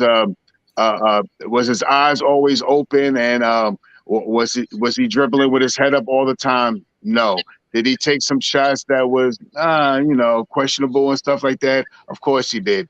But filling out the team, if you paid attention, IQ was one of the guys that usually always is in the fourth quarter. He was always making the smart pass. He may dribble a little bit too much at times, but I think he'll take some of that off this year. I think IQ comes this year, and he works that mid-range jump shot. I believe that this year he's going to come back and he's going to have a mid-range jump shot instead of the little floor. Even though he was doing more of a layup floater than that from the rim throwing up the ball floater. I believe he's going to come back, and I think he's going to come back hungry. I think he's going to come back stronger. I think his quote unquote IQ is going to be better for the game. I think this is if we don't go out and get a big time player, or if we don't go out here to move one of these guys, three or four of the guys that we mentioned today, to get one of these aspiring contract guys. I think IQ is the play that we go into the next year and see if we can make some moves. Now, I do believe if we want to, if it all depends on how the team is broke down next year, and if Randall is here, if Fournier is here, and so on and so forth. But if we make a trade with three of these guys to bring in quote unquote a Westbrook or Russell or something like that, that's the only way that I see IQ not being the starter this year. And it's all a business right now. And right now we have to, as Knicks fans, we have to really sit back and watch what the Knicks do, because this is a business. Right now, I believe that we need to shed some of these contracts and pay people, start with these low contracts that we have, something similar to San Antonio. I was looking at San Antonio. San Antonio, I don't think there's no one on San Antonio's team right now this year is making over $20 million. You know what I mean? So if we can get this group of guys together that works together, work hard together, all these guys like each other, stuff like that. I believe that this team can also grow with a smaller cap space, not so much big contracts and stuff like that. At least for now, at least for this next 1 or 2 years. If we're going to build up IQ, if he's not going to be the point guard this year, and we bring in a guy that's a stopgap for 1 year, I believe this is a good year for him to learn from whoever we bring in. I know we all don't want to hear about Westbrook and Brick and all this other stuff, but if we bring Westbrook in here for 1 year, I believe that he can help IQ go to that next level. So if he's only here for 1 year and next year IQ is the guy that's going to start the team, I can see that happening as well. So it all depends on how the Knicks are going to retool this how they're going to retool this team and how they're going to go forward. I'm not opposed to IQ being the starter this year. And for me, and there's another thing. Here's another thing that for IQ, people got to remember too.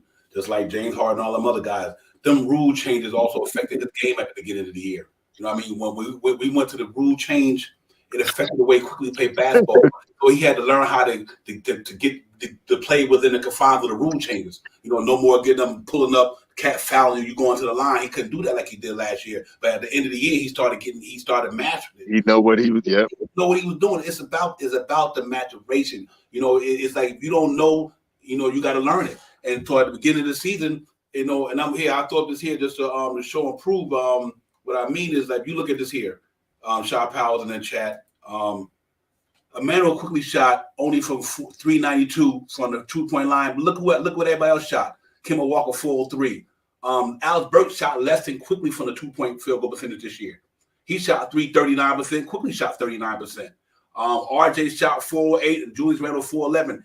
Everybody that was down this year, everybody was down shooting wide on the Knicks. At the beginning of the season, Fournier we about to run him out of New York because that's the way it was. You know what I mean? The field goal percentage was there. You know what I mean? Everybody, because the continuity wasn't there, almost new guys coming to the team, everything was kind of in disarray. But if you also look at his 3-point numbers, he shot 34%, I think, this year, compared to like 34%. So, but you look at Julius Randle shot 308, RJ shot 342. Only one really had a problem with Fournier and Burks. You know what I mean? And everybody else numbers from the 3-point line. Derrick Rose, obviously, Kemba Walker 367, and so But the thing was, he improved in a lot of other areas. You know what I mean? And look how many games he played. Emmanuel quickly played 78 games for the Knicks. Exactly. 78. You know what I mean? Durable. So, yeah, he was durable, right? He was there. You know what I mean? And that's how I look at it with him, that availability is important. So I do think that he was there. But the whole Knicks offense this year was abysmal. You know what I mean? And like I said, guys like Bergstrom shot worse than he did. You know what I mean? See, that's why I disagree. If you look at what he did, you had to also look at everybody else as well. Everybody shot in the 40, in the low 40s, bro. You know what I mean? The offense wasn't there this year. You know what I mean? And aside, yeah, like you said, aside from Mitch, 78%, and I think 50 something. Yeah, that's it. Yeah. Yeah, everybody else shot terrible. So it was a combination of a lot of things. You know, but he handled it, pretty well. But I think moving forward he'd be fine though. I think it's all about going in there and working on your skill and getting better. It's not a player in the NBA that don't do that. Everybody play. They know they got to go into the next season to be better. He was a rookie, come out his rookie year. A decent rookie year, but like I said, look what happened with him and Obi Toppin coming out of the rookie year. COVID-19, all the rookies in the NBA in their first year, COVID-19, no summer league, a lot of that. You know what I mean? And so it kind of affect guys. Certain guys affect them, maybe sooner than later. But I think because he's a gym rat, he works hard. He's always in the gym. He's looking to get better. Like today, he's in Sky Gym in New York today, getting his shots up. That's what you want to see your player do. The all season ain't even over yet for a player. He already in the gym working on his game. Thanks. That's what you want to see in players. You know what I mean? That's how you get better. You get better in the off season. You don't get better during the regular season because there ain't enough time to practice. But in the off season, you get better. And I think that Quickly got a chance to come out here and make try to control the team better. Try maybe not to over dribble a little more. Try to be once he mastered that stuff, he should be fine. Shot power. So I wouldn't be too mad about him Quickly moving forward. I think he could be all right though. I believe he comes out this year hungry. I think he comes out here more retooled. I think he comes out and he's going. I think he's going to probably put on a little bit more weight. I think you're going to see them shoulders fill out a little bit more. I think you're going to see some more muscle tone in this guy and his arms and stuff like that. I believe he is going to pick up a short mid-range jumper. And I believe he takes another step, maybe not the major step, but another step to become a better player. He's still a young guy. He's only been in the league a couple of years, but I believe he may not come out and give you 20 points a night. He may not come out and give you 20 points a night, 9 assists and 9 rebounds a night. But I believe he's going to take that step. I think his percentage is going to be a little bit better other than last year. I think he's going to come out this year and his percentages are going to be together. I think his vision on the court is going to be a little bit better. I think you're going to see him with, high assists, low turnovers. He's very important with that. He doesn't really turn the ball over much. You know what I mean? And I believe that's going to be one thing that helps him out. He may dribble a little bit more, but I think this year, knowing the team that he's going to be running per se, if he's running the team, I believe he's going to make those stern decisions. If with the younger team, if the Knicks go with this quote unquote younger team and stretch some of these veterans, this team is going to be a different team than we've seen this year. I think they're going to be a more up and down team this year. I think they're going to run more with pace than half court. And I think if we could get IQ, I don't think he's going to have a start of this new season like he had of last year. I think this year he's going to be more precise. I think he's going to really push the ball. And I'm looking forward to it. Only way I don't see IQ as being the starting point guard this year, unless we get one of these fillers out there, like the Russell for 1 year expiring contract, the Westbrook 1 year expiring contract. And that's the only reason why I keep saying what KJ is saying about the expiring contracts, is because if we do go out there and do something with Westbrook, we move on from there was a Woj bomb that they put out there that I looked into, and it has Westbrook in the mix. And it's a crazy deal. Who knows that it will happen? But I believe if you looked on the YouTube, you've probably seen it, that the Lakers would receive Levine. We would receive Russell Westbrook and a 27th first-round pick from the Lakers, and the Bulls would receive Randall and Evan Fournier. That's one of the things that Woj on the show. I think Woj dropped that bomb or something like that. So I don't believe we can get a 27 and 28 first round pick from the Lakers because you can't give 2 of your picks back to back. You know, like this year, if we could give up 2 first round picks this year. We could give up our first round pick and the Mavericks first round pick, 2 first round picks that we could give up this year for someone if we really looking to go quote unquote big fish hunting. But you know, there's a whole lot of trades out there. The reason why I'm leaning towards what KJ. I wish KJ was here today with his little memo pad paper thing and stuff like that, because Westbrook would not be a bad pick for 1 year. Just like what's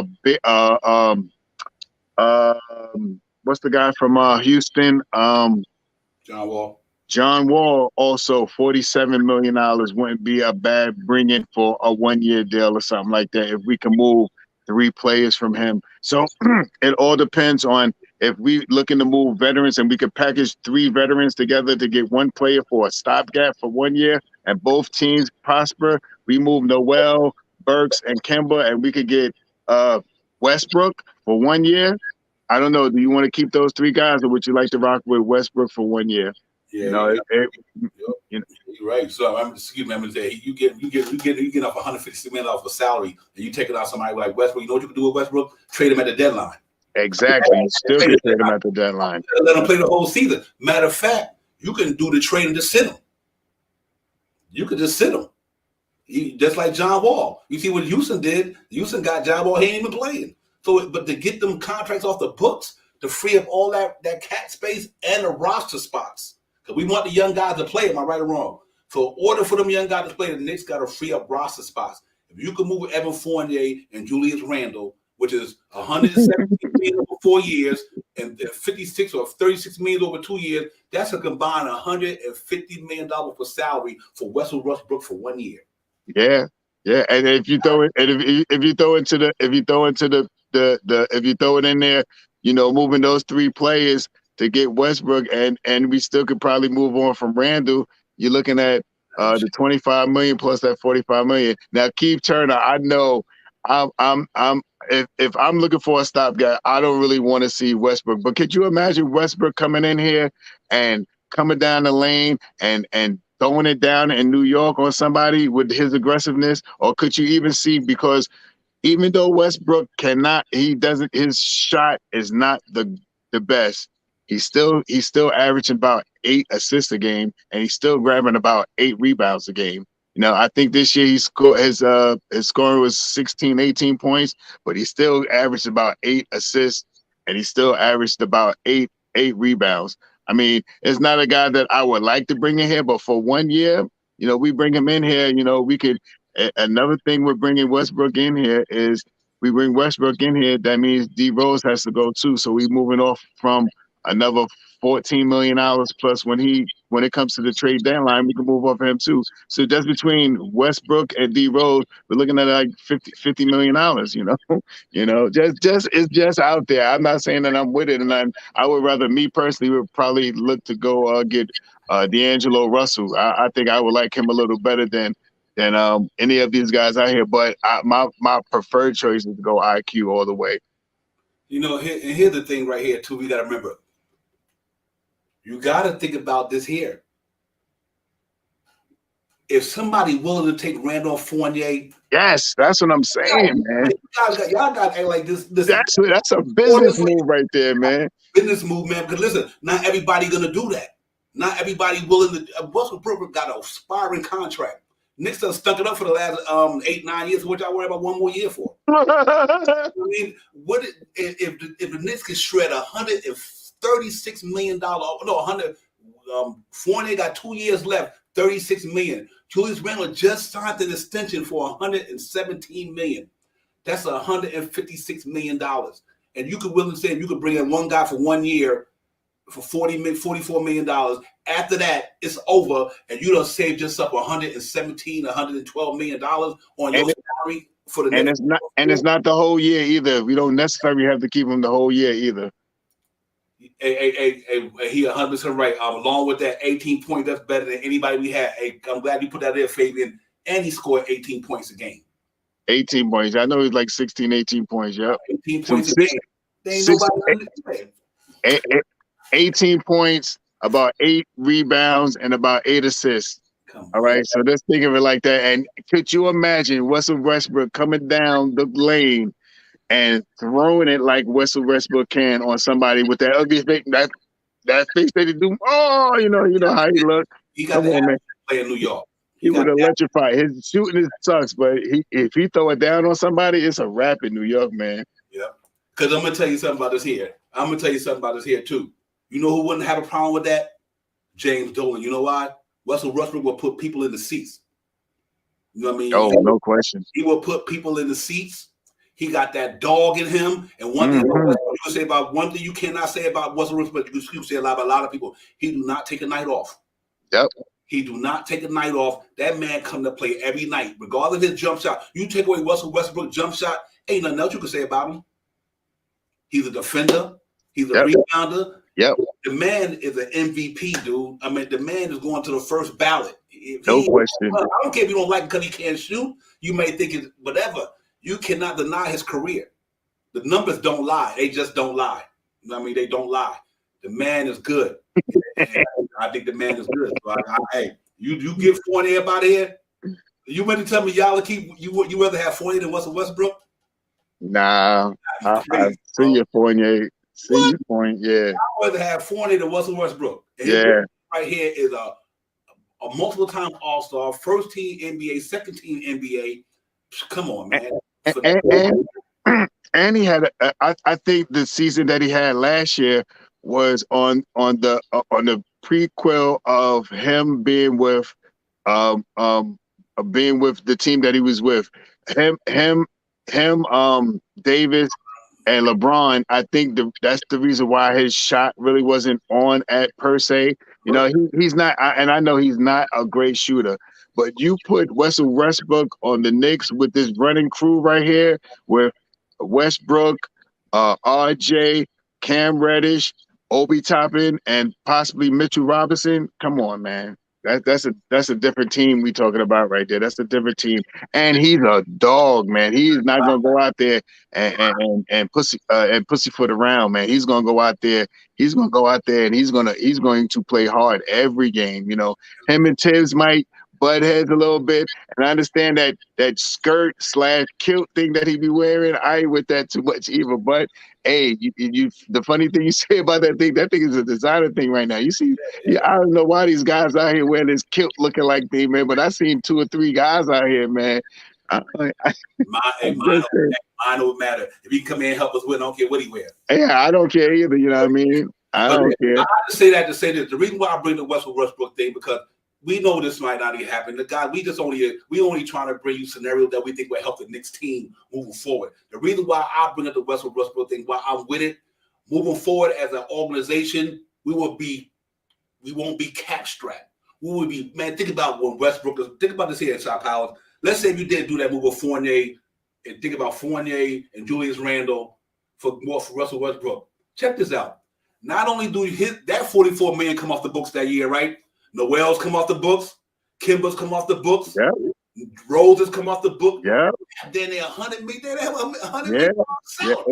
That's a business move right there, man. That's not and as bad as we think Westbrook might be coming coming onto the New York Knicks, he's not going to be as bad. I don't think he's going to be as bad. Could you he's averaging 7 assists a night. He's averaging 7-8 assists a night. He's averaging 7-8 rebounds a night. You know what I mean? Right now, we don't have a point guard that does that. You know, we don't he is a skilled player. No matter how bad we how bad his shooting is and stuff like that. For 1 year, 40 something million dollars to come off the book, and we can move on from Randall and maybe Evan. I would jump all over that all day. I would jump over that for 1 year. I would jump over that all day. Big cool. And then you look at him being off the team with the money that we saved, like you was just saying, Devon, with all these expiring contracts that we don't move on from and stuff like that. With him coming off, we're looking at about 78 to almost $100 million coming off the books, man. I mean, something to look at. Not saying that I would go to do it. I'm not the front office, but it is something to look at. If you're looking at it business-wise, as a business, you know, and we're moving on from Evan Fournier and Julius Randle. I'm more leaning, and that's only talking about Evan Fournier and Julius Randle. That's not even talking about moving Burks, Noel, Kemba. You know, that's not even talking about those guys, man. I don't know. I'm not 100% sold on it. KJ is swaying me a little bit with it. If I had a choice, I'd probably go D'Angelo Russell, but I wouldn't be opposed to going with Westbrook. Let me put this out there because I keep seeing the chat. Guys, listen. We not saying it's going to happen. We not saying it's going to happen. We not predicting. We just trying to bring y'all scenario that could happen. So instead of y'all with the personal assaults about us, nah, we not saying the Knicks might bring back everybody next year. Everybody might be on the Knicks next year. Julius Randle might be back. Evan Fournier might be back. Kemba Walker might be back. We don't know. We just letting y'all know from what could be from an idea or a scenario that the Knicks can do to do something to help relieve some. We don't know who's going to be here. We the GMs. We don't get paid a check for the Knicks. All we saying is if it's out there, we talk about it because it's a possibility. But if anybody don't think that a wise businessman, a businessman who knows how to deal with capitalism, know how to deal with the bottom line, would not do Russell Westbrook for Julius Randle and Evan Fournier, you got to be kidding me. You will keep Julius Randle for 5 years and Evan Fournier for 2 years, and won't keep Russell Westbrook for a half a year? That's insane if you're a basketball person with a basketball IQ. If you're looking to revamp your team, if you're looking to shed salary, that's a move you make all day, every day. Every day. Like business-wise. Yeah, right. From a business standpoint, that frees up money to go sign RJ down the line. It goes money to bring in Donovan Mitchell, whoever you want. I don't care who you want. You can move Evan Fournier and Julius Randle. You get to free up to bring in some more superstars who really worth that money. You might just spend $30 million on somebody who could really help us get over the top. So if Russell Westbrook for a half a year or a year can come to the Knicks and you get rid of that money, you make that, you do that all day. And if you don't think that's a wide business move, then you must not got a business. Because of anybody from a business standpoint will see that's a win. Nobody on a Knicks team is better than Russell Westbrook. Nobody. Right. You 100% right about that, Keith, because all the things he put out there is frustrating. And as a Knicks fan, I'm frustrated. I ain't even gonna front. I want them to go get DeAndre Murray, but I know that's not gonna happen. I know that trade is not gonna happen from San Antonio. I don't believe that, because I believe they're gonna build around Murray. I think they got 2 or 3 first round draft picks this year. They have so much extra cap space right now, so I believe that he's not going. I'm already let go of him coming to New York, but for 1 year, you get rid of Fournier and Randle, and we still have a chance at the trade deadline to get rid of Kemba, Burks, Noel. Come on, man. Come on, man. That's $40 million plus another $30 million right there, man. I mean, that's money in your pocket for the next year, for 2023 and 2024. We will have 5 draft picks, 2 first-round picks, and 3 second-round picks. We have our pick, Mavericks pick, and 3 other second-round picks, man. Come on, with the money that we have and 5 cap space picks for next year, and we don't re-sign Russell Westbrook. Come on, man. We're gonna have about $170-80 million plus 5 draft picks. Then we could go out there big fish hunting. Now we could go out there and be like, all right, we want XYZ, and we drop 3. We'll give you 2 first. We could give 3 first round picks next year. You know what I mean? We could give the 2023 pick, which is ours, Mavericks pick, and the 2024 pick now, because we can't give we could give 2 years in a row, but we're spacing in between because we have that Mavericks pick. That's I mean, I'm just saying something just to throw out there. And listen, guys, we know this thing ain't gonna happen. We probably know that, but here's the good thing about that. Let's say that did happen. You sliding Randle out and Fournier, you bringing in Obi Toppin and Cam Reddish. We want these young guys to play, right?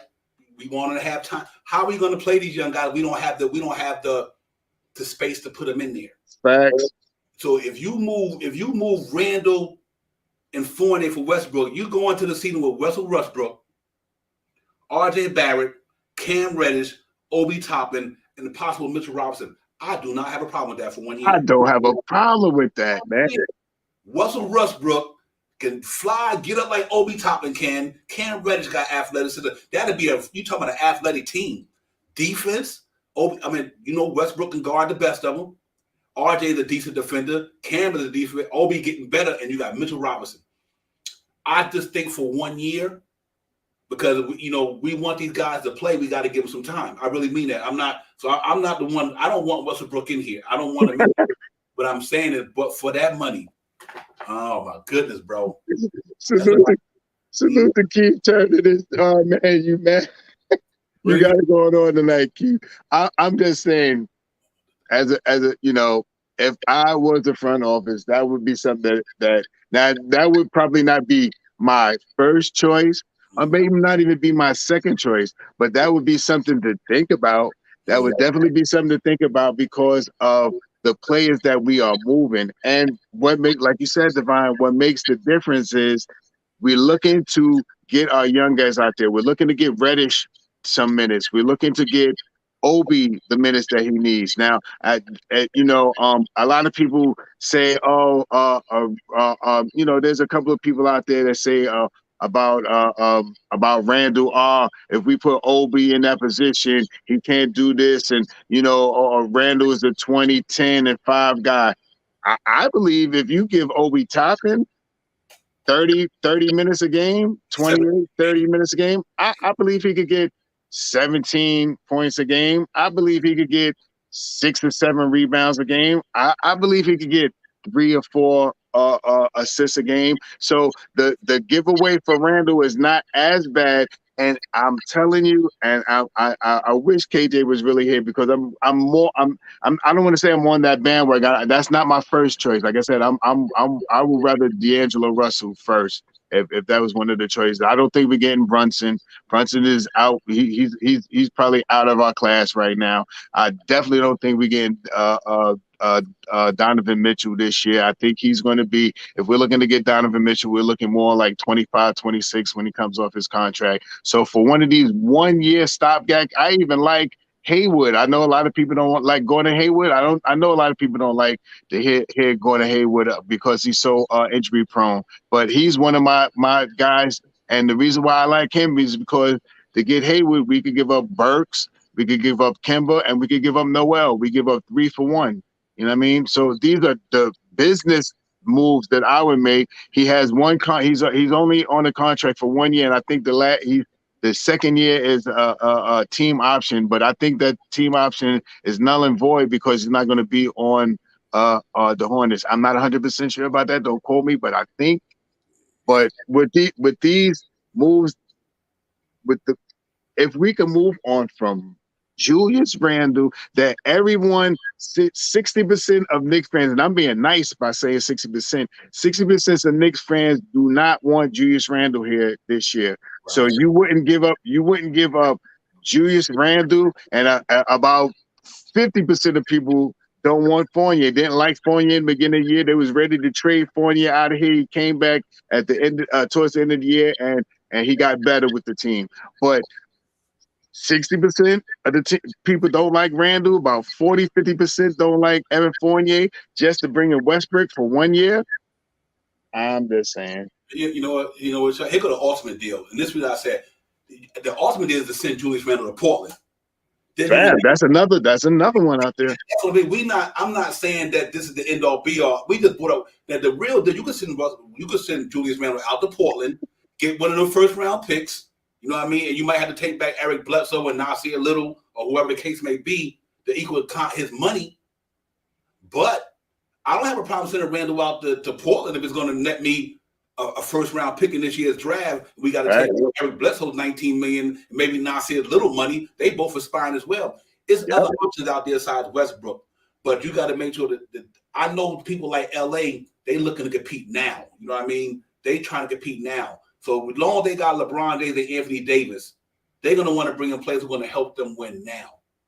So and they don't care about luxury tax. I think They don't care about luxury tax. So but that's interesting. Like I said, we'll see. But I don't have a problem with that, man. Don't get me wrong. I want other ways to go. I want right.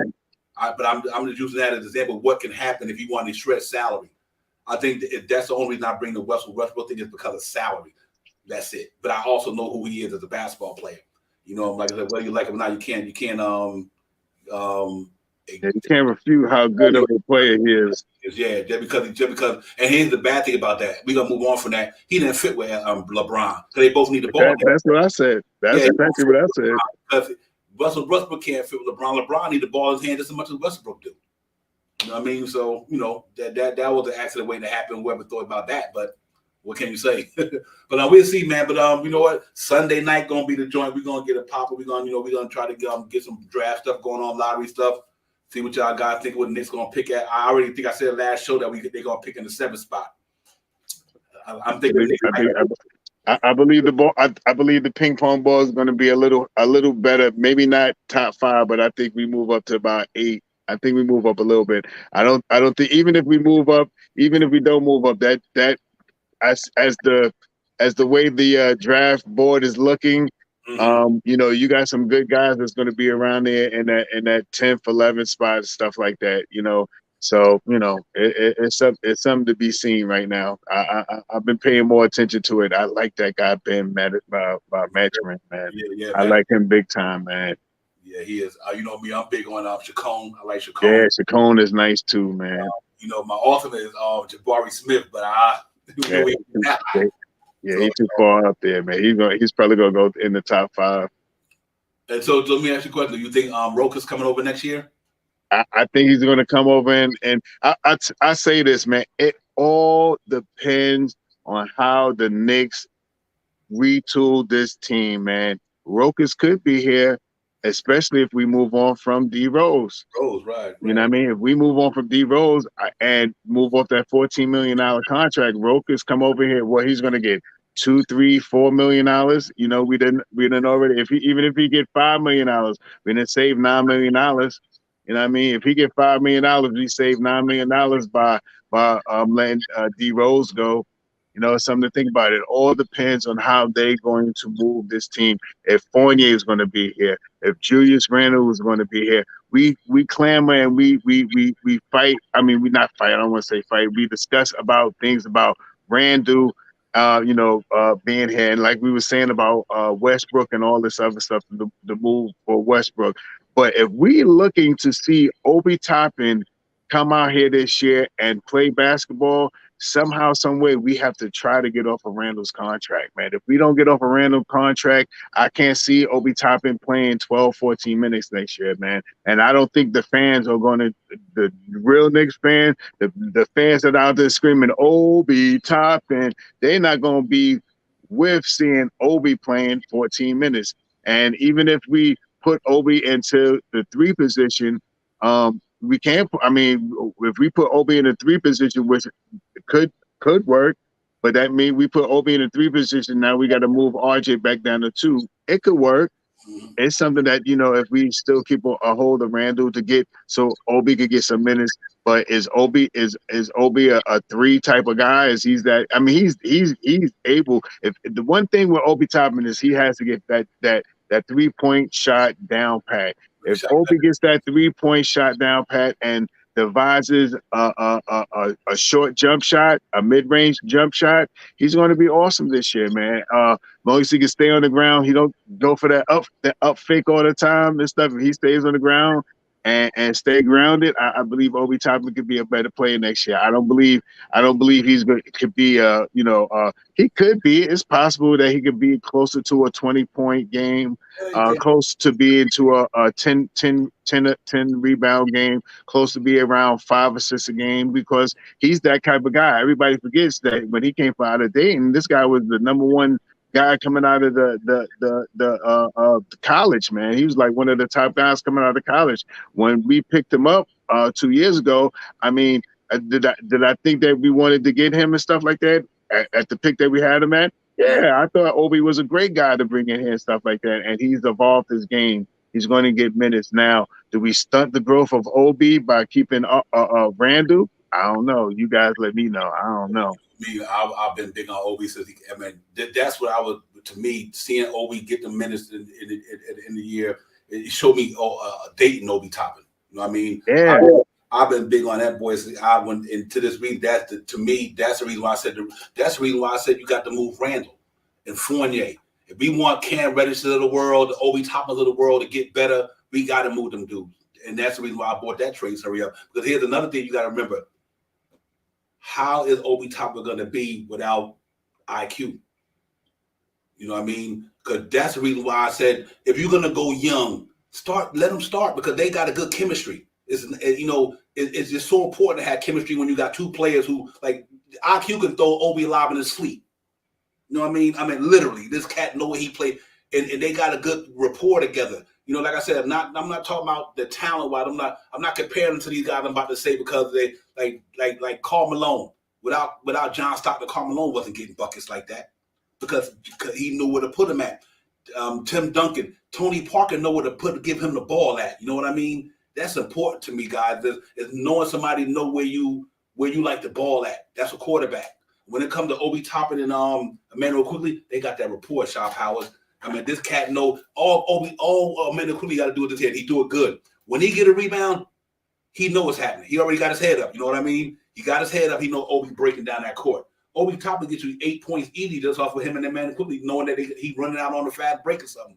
So it's important to have that chemistry. I think they got that. So you plug in a couple of other guys with them, you just be surprised. But we'll see how it go, man. I'm really excited about this dude moving forward, man. Obi Toppin gonna be the real deal in New York. We got some nice young talent down here, man. We really do. We got a good young 7 to 8 nucleus right there for the next 3 or 4 years to be really there, man. It's I just think that they play together real well. And you could think about it when he on the floor, he looks for him. I'm not saying that he makes him the Obi Toppin already been good. Obi Toppin, medically don't make him better. Emmanuel quickly helps him get buckets that a lot of the other guys on our team don't. He knows when my man running down the court. He knows when his cat, Alice Burks don't do that. Kemba Walker don't do that. Don't nobody on the Knicks do what Emmanuel quickly do with Obi Toppin. None of them. Come on, guys. We've been watching 82 games this year. Emmanuel quickly and Obi Toppin got a good rapport together. Mm-hmm. Can't deny that. They got a good rapport. That guy get 8 easy fast break points alone off Emmanuel quickly. Because Emmanuel quickly knows he keeps his head up. He knows Obi Toppin gonna break out on that baseline and run down there like a tight end or something, or wide receiver, or whatever. And my man gets it to him. You know what I mean? You can't deny that. You know what I mean? So I just think they work well together. You know what I mean? I think with the young nucleus we got, RJ Barrett, Cam Reddish, we good, man. I'm excited about the Knicks, man. I'm not even gonna front. I'm excited. I just think this year went wrong, just like the Lakers. The Lakers would have been the injuries killed them. Anthony Davis injury killed them. LeBron injuries killed them. And he averaged 30 a game, you know what I mean? But you can't take nothing away from injury. Sometimes it happens, and much as I can't stand the Brooklyn Nets, hey, KD went down, Kyrie didn't play, Ben Simmons didn't play. That affects your team, man. You can say about that. I mean, your players go down, they go down. You know what I mean? I just think that's where we was at with the Knicks this year, man. So I like we got there, but you know what? They might bring everybody back, Shot Powers. They might bring Randall back.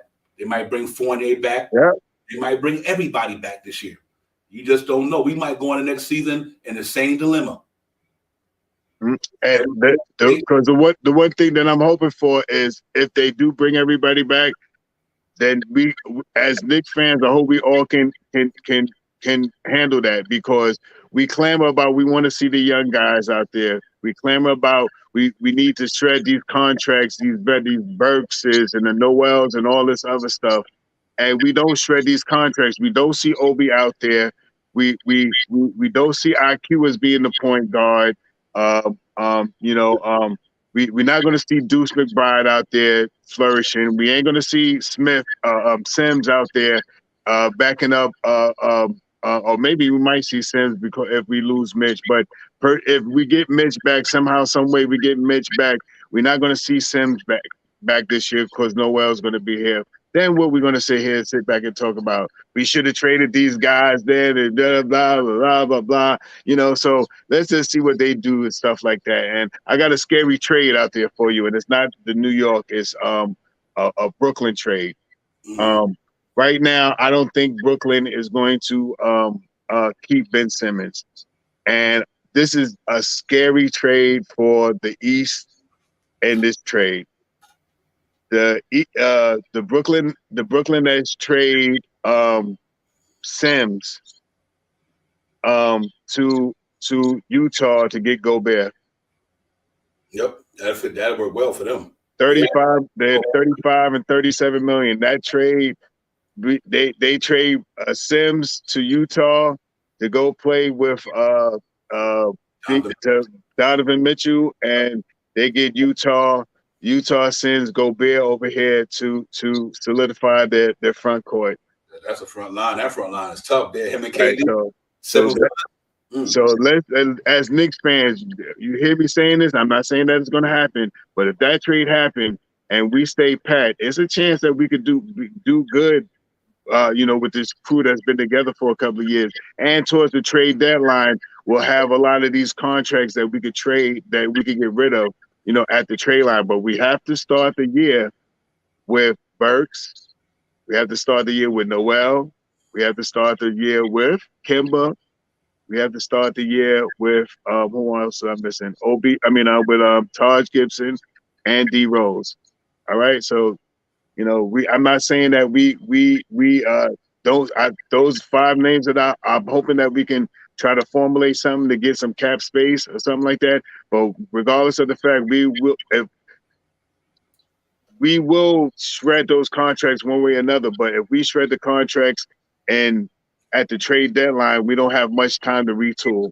We don't have enough time to put things back together. If we trade the contracts, we're probably only going to get back 2nd-round picks for them, and maybe a couple of players on the trade deadline or something like that. So let's see what we could do, man. It's going to be something crazy this offseason. Now let's hope the front office for the Knicks are focused and know.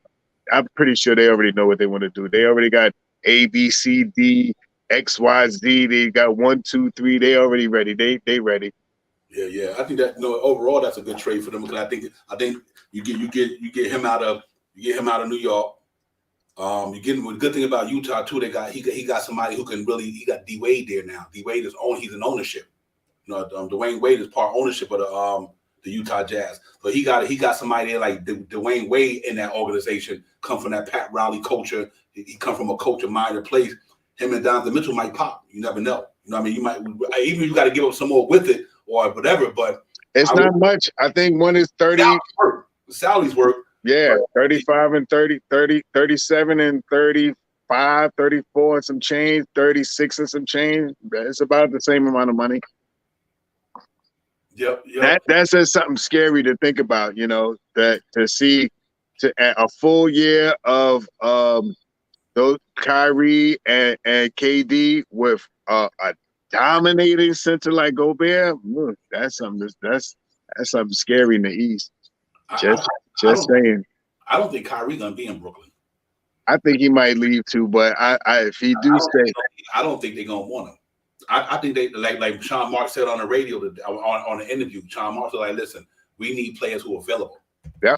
They disappointed in Brooklyn because you think about him not being there, Ben Simmons not being there. Sean Marks was saying today, to me, it was a jab at him. It was a jab at Kyrie. Like, listen, our organization need players who are going to be available. That's coming out the president, the GM's mouth. Listen. So who knows? They probably don't want the shenanigans. They already lost $100 million this year. They took an L.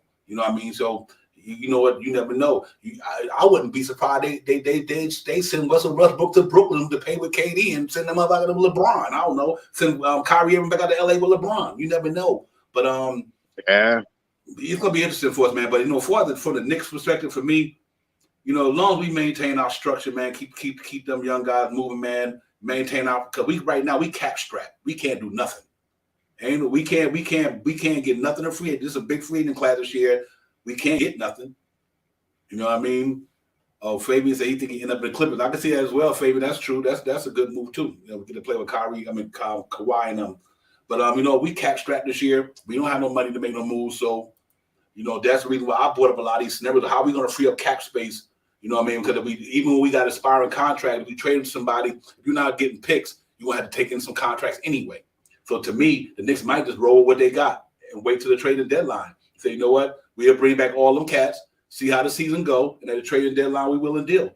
I don't want to see that because I want to see these Cam Reddishes in a contract year, RJ in a contract year. I want to see these guys go out there and perform because they're going to be hungry. You know what I mean? Think so. Yeah, man. So I hope they do the right thing by whatever way they do it, and just try to make the team better, man, and let these young guys keep growing and let their maturation keep taking place. You know what I mean? Because the only way you're gonna get better is getting time. You know what I mean? If you don't get the playing time, a person can't come in the game and score 5 straight buckets. It's a rhythm thing. You know what I mean? So the more time these guys get, the better they are. A guy playing 5 minutes, he ain't gonna do what he's gonna be doing in 20 minutes. You know what I mean? So and we not gonna be able to see these cats get like Deuce McBride. To me, I think if anything the Knicks did, they squandered his rookie year. I think they did. Yep. I think the Knicks squandered his rookie year because he didn't get enough time to play consistently to be able to make some errors or to be able to catch a rhythm. You know what I mean? Like, look at the game he played in Houston. The game was one game, but the man 15-9. D'ing up people left and right, putting Eric Gordon, no cats and clamps down there, man, that game. But what happens when you don't bring them back in there, let them keep going? So the biggest, I think, conundrum for me that Tibbs did this year, and I don't get on Tibbs about a lot of stuff, but that one when Kemba Walker got benched, you didn't let McBride play, I think that thing hurt the Knicks more than it helped them.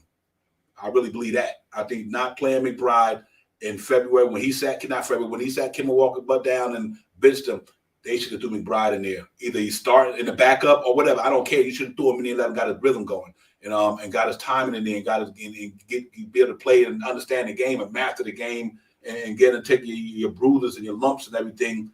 So when the second half of the season comes, you had a kind of an idea, you'd be more comfortable. Exactly. So you're more used to the guys that you see out there on the court. So you can see these guys 2 or 3 times. You may get kicked in your teeth the first time, but the next time you see them, you know how to play them a little bit better. And that's one thing that was taken away from Deuce McBride this year.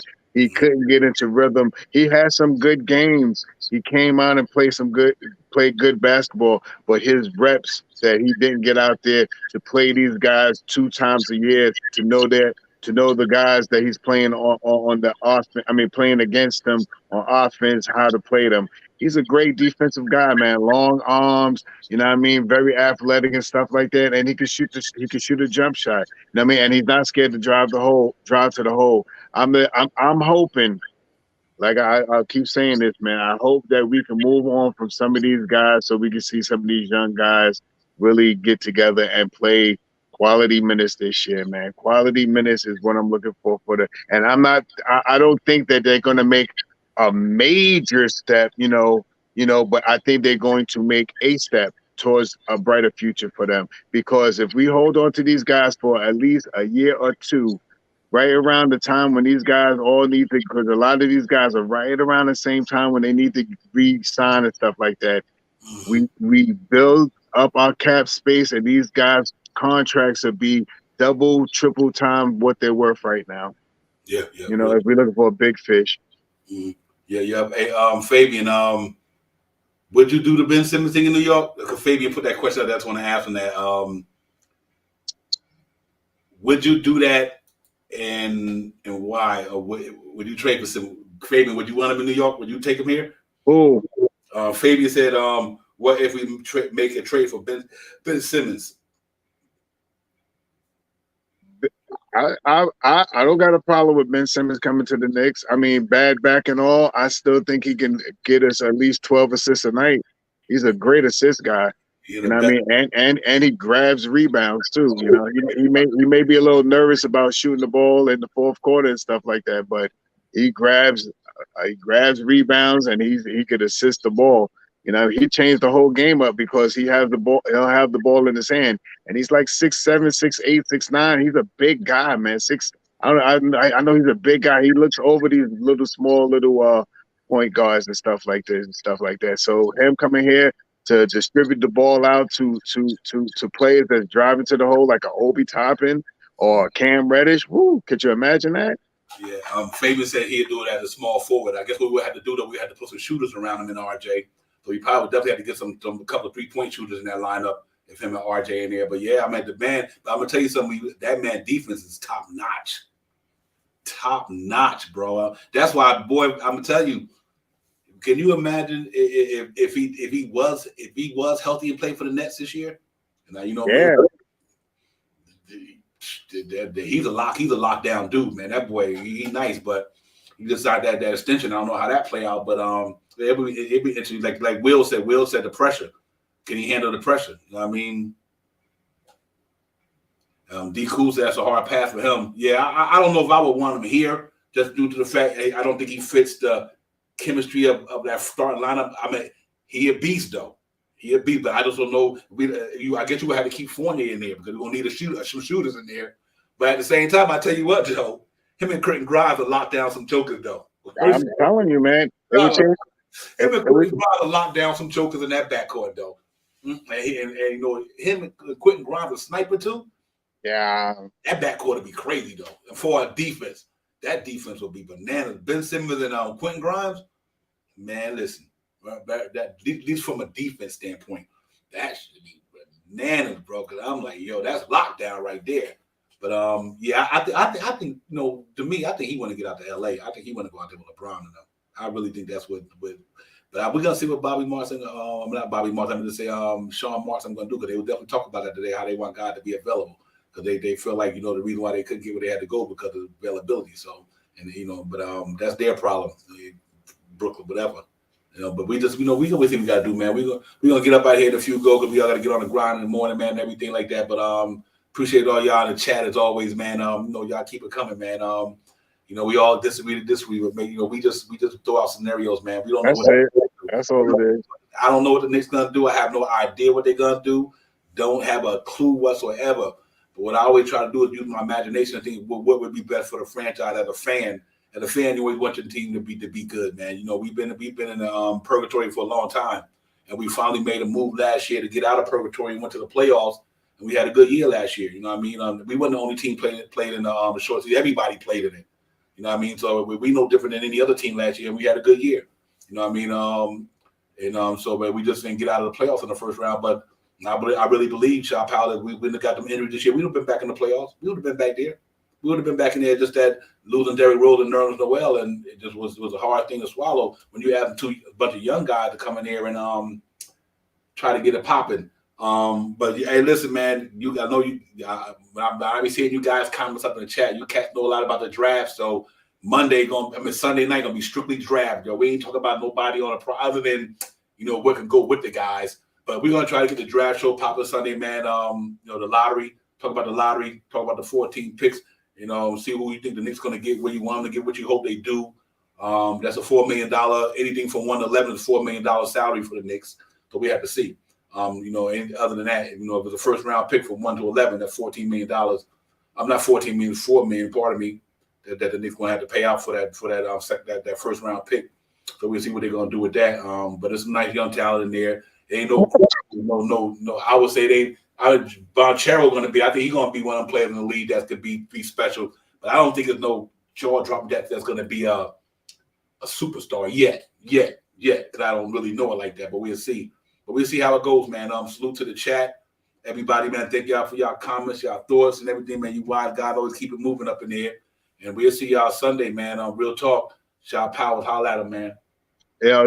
Salute to the chat. That's where it's at. My big up tonight is to Keith Turner, man. You kept it Dougie tonight, man. Salute to you, Keith, man. And listen, let's just no matter no matter how we talk about it, what we say about what we want for the New York Knicks, our words may be heard but may not be unsung. So who knows what the Knicks are looking to do this year? I know that we listen to Rose say that he wants to go younger. So I'm hoping that that's the route that we're going to go, and I hope that's what the Knicks front office is looking to do this year. Who we bring in and what we bring in, it doesn't make a difference to me. I'm not about the name. I'm about this right here. This is right here what I'm thinking about. So no matter who we bring in, I'm going to be a Knicks fan. If they on the Knicks, they're part of the family, and that's what it is, man. So salute to the chat. I got to do a lot of homework. Not a lot of homework. I got a little bit of homework, but for the draft thing, I'm going to do a little bit of homework to be a little bit more refined to who's in that range where we could get them at. So I'll be ready for Sunday for you, Divine. Yeah, real talk. I think the season starts, man. I think the season starts Sunday. I mean, well, not Sunday. We on Sunday, but that draft night, the season, I think that's the first domino to fall. Yeah. Then I think the next domino will be what, June 23rd when they decide what they're Yeah, going to do. June 23rd. Yeah. Yeah, whatever they're gonna do with Mitchell Robinson. So I think them the two dominoes that we probably kind of multi-geared on coming out of the draft. The combine started May the 16th. The combine started right. I guess that would be Tuesday. I think it is the combine start. But I think the first domino gonna be the draft night. Where we're gonna end up in the draft. Then after that, I think it's gonna be the Mitchell Robinson thing. You know, in June. What they're gonna do with that situation. And after that, you know, it's time to you know, summer league. But summer league gonna be popping. See how it's gonna be going with summer league and everything like that. And then a month after that is training camp time, man. September, whatever, something like that. So, you know, it's gonna be all year long, man. 24/7, 365. But let's hope the Knicks have a really good good draft pick. But we're gonna be here Sunday getting it popping, and we'll see, man. But yo, salute to the chat. Man, y'all have a blessed weekend, man. Y'all be safe out there, man. Friday night, you know it is, man. Y'all go out there, enjoy yourselves. And go get on your grind tomorrow, man. We'll see y'all Sunday for sure. And real talk, man. Salute to the whole chat, man. Y'all cats is always on fire up in there, you know. And real talk, man. And we'll see y'all. Shy Powers, my man KJ. We'll see you Sunday, probably, my brother. I know you probably out there with the AAU doing your thing. That's right. And so we'll see you, KJ. Salute to you. We know you're here in spirit. To the chat once again. Peace. Let's get it. Time for divine shot, KJ events. This real talk's the brand. You understand how we do, my man. I'm on that Friday night Nick shit, dripping in Nick shit. Up in the world, most famous arena with the click. That's the conglomerate. The Nick's real talk, the real prominent. I'm a bit like the Omicron variant, dominant. Paying homage to the cat in the chat. That's where it's at. Cause I'm hearing that. You don't care for hyperbole, you straight fact. We interact with the mob, the gods. Up in the pod, the squad, the side. My entourage be on the job, my energy. Feeling tripping in temple as they cook my game plan. Let my brand for loop and pursuit. Going hard like the New York City gritty committee. Cause that the things we know is pretty, but we all stay giddy. But we afraid the fan base, hit the link, Anthony Mace. We drink the logo when there's hairspace that appear like Squarespace. Staring down on the Chase Bridge, look at that Nick City drip. There's 50 dashes on the court, looking pretty legit. I stay true to the orange and blue. I thought you knew for him a few bars to shine like stars divine to Mount Mars. Nick's real talk. Here we go, let's go. Nick's real talk right here. I'm representing Nick's real talk. right here. Let's get it. Here we go, let's go. We here in the building. Nick's real talk. Let's get it. Here we go, let's go. Yes, sir. Nick's real talk. We here. Here we go, let's go. Let's get it. Let's get it. Yeah, for real. Yes, sir. Let's get it.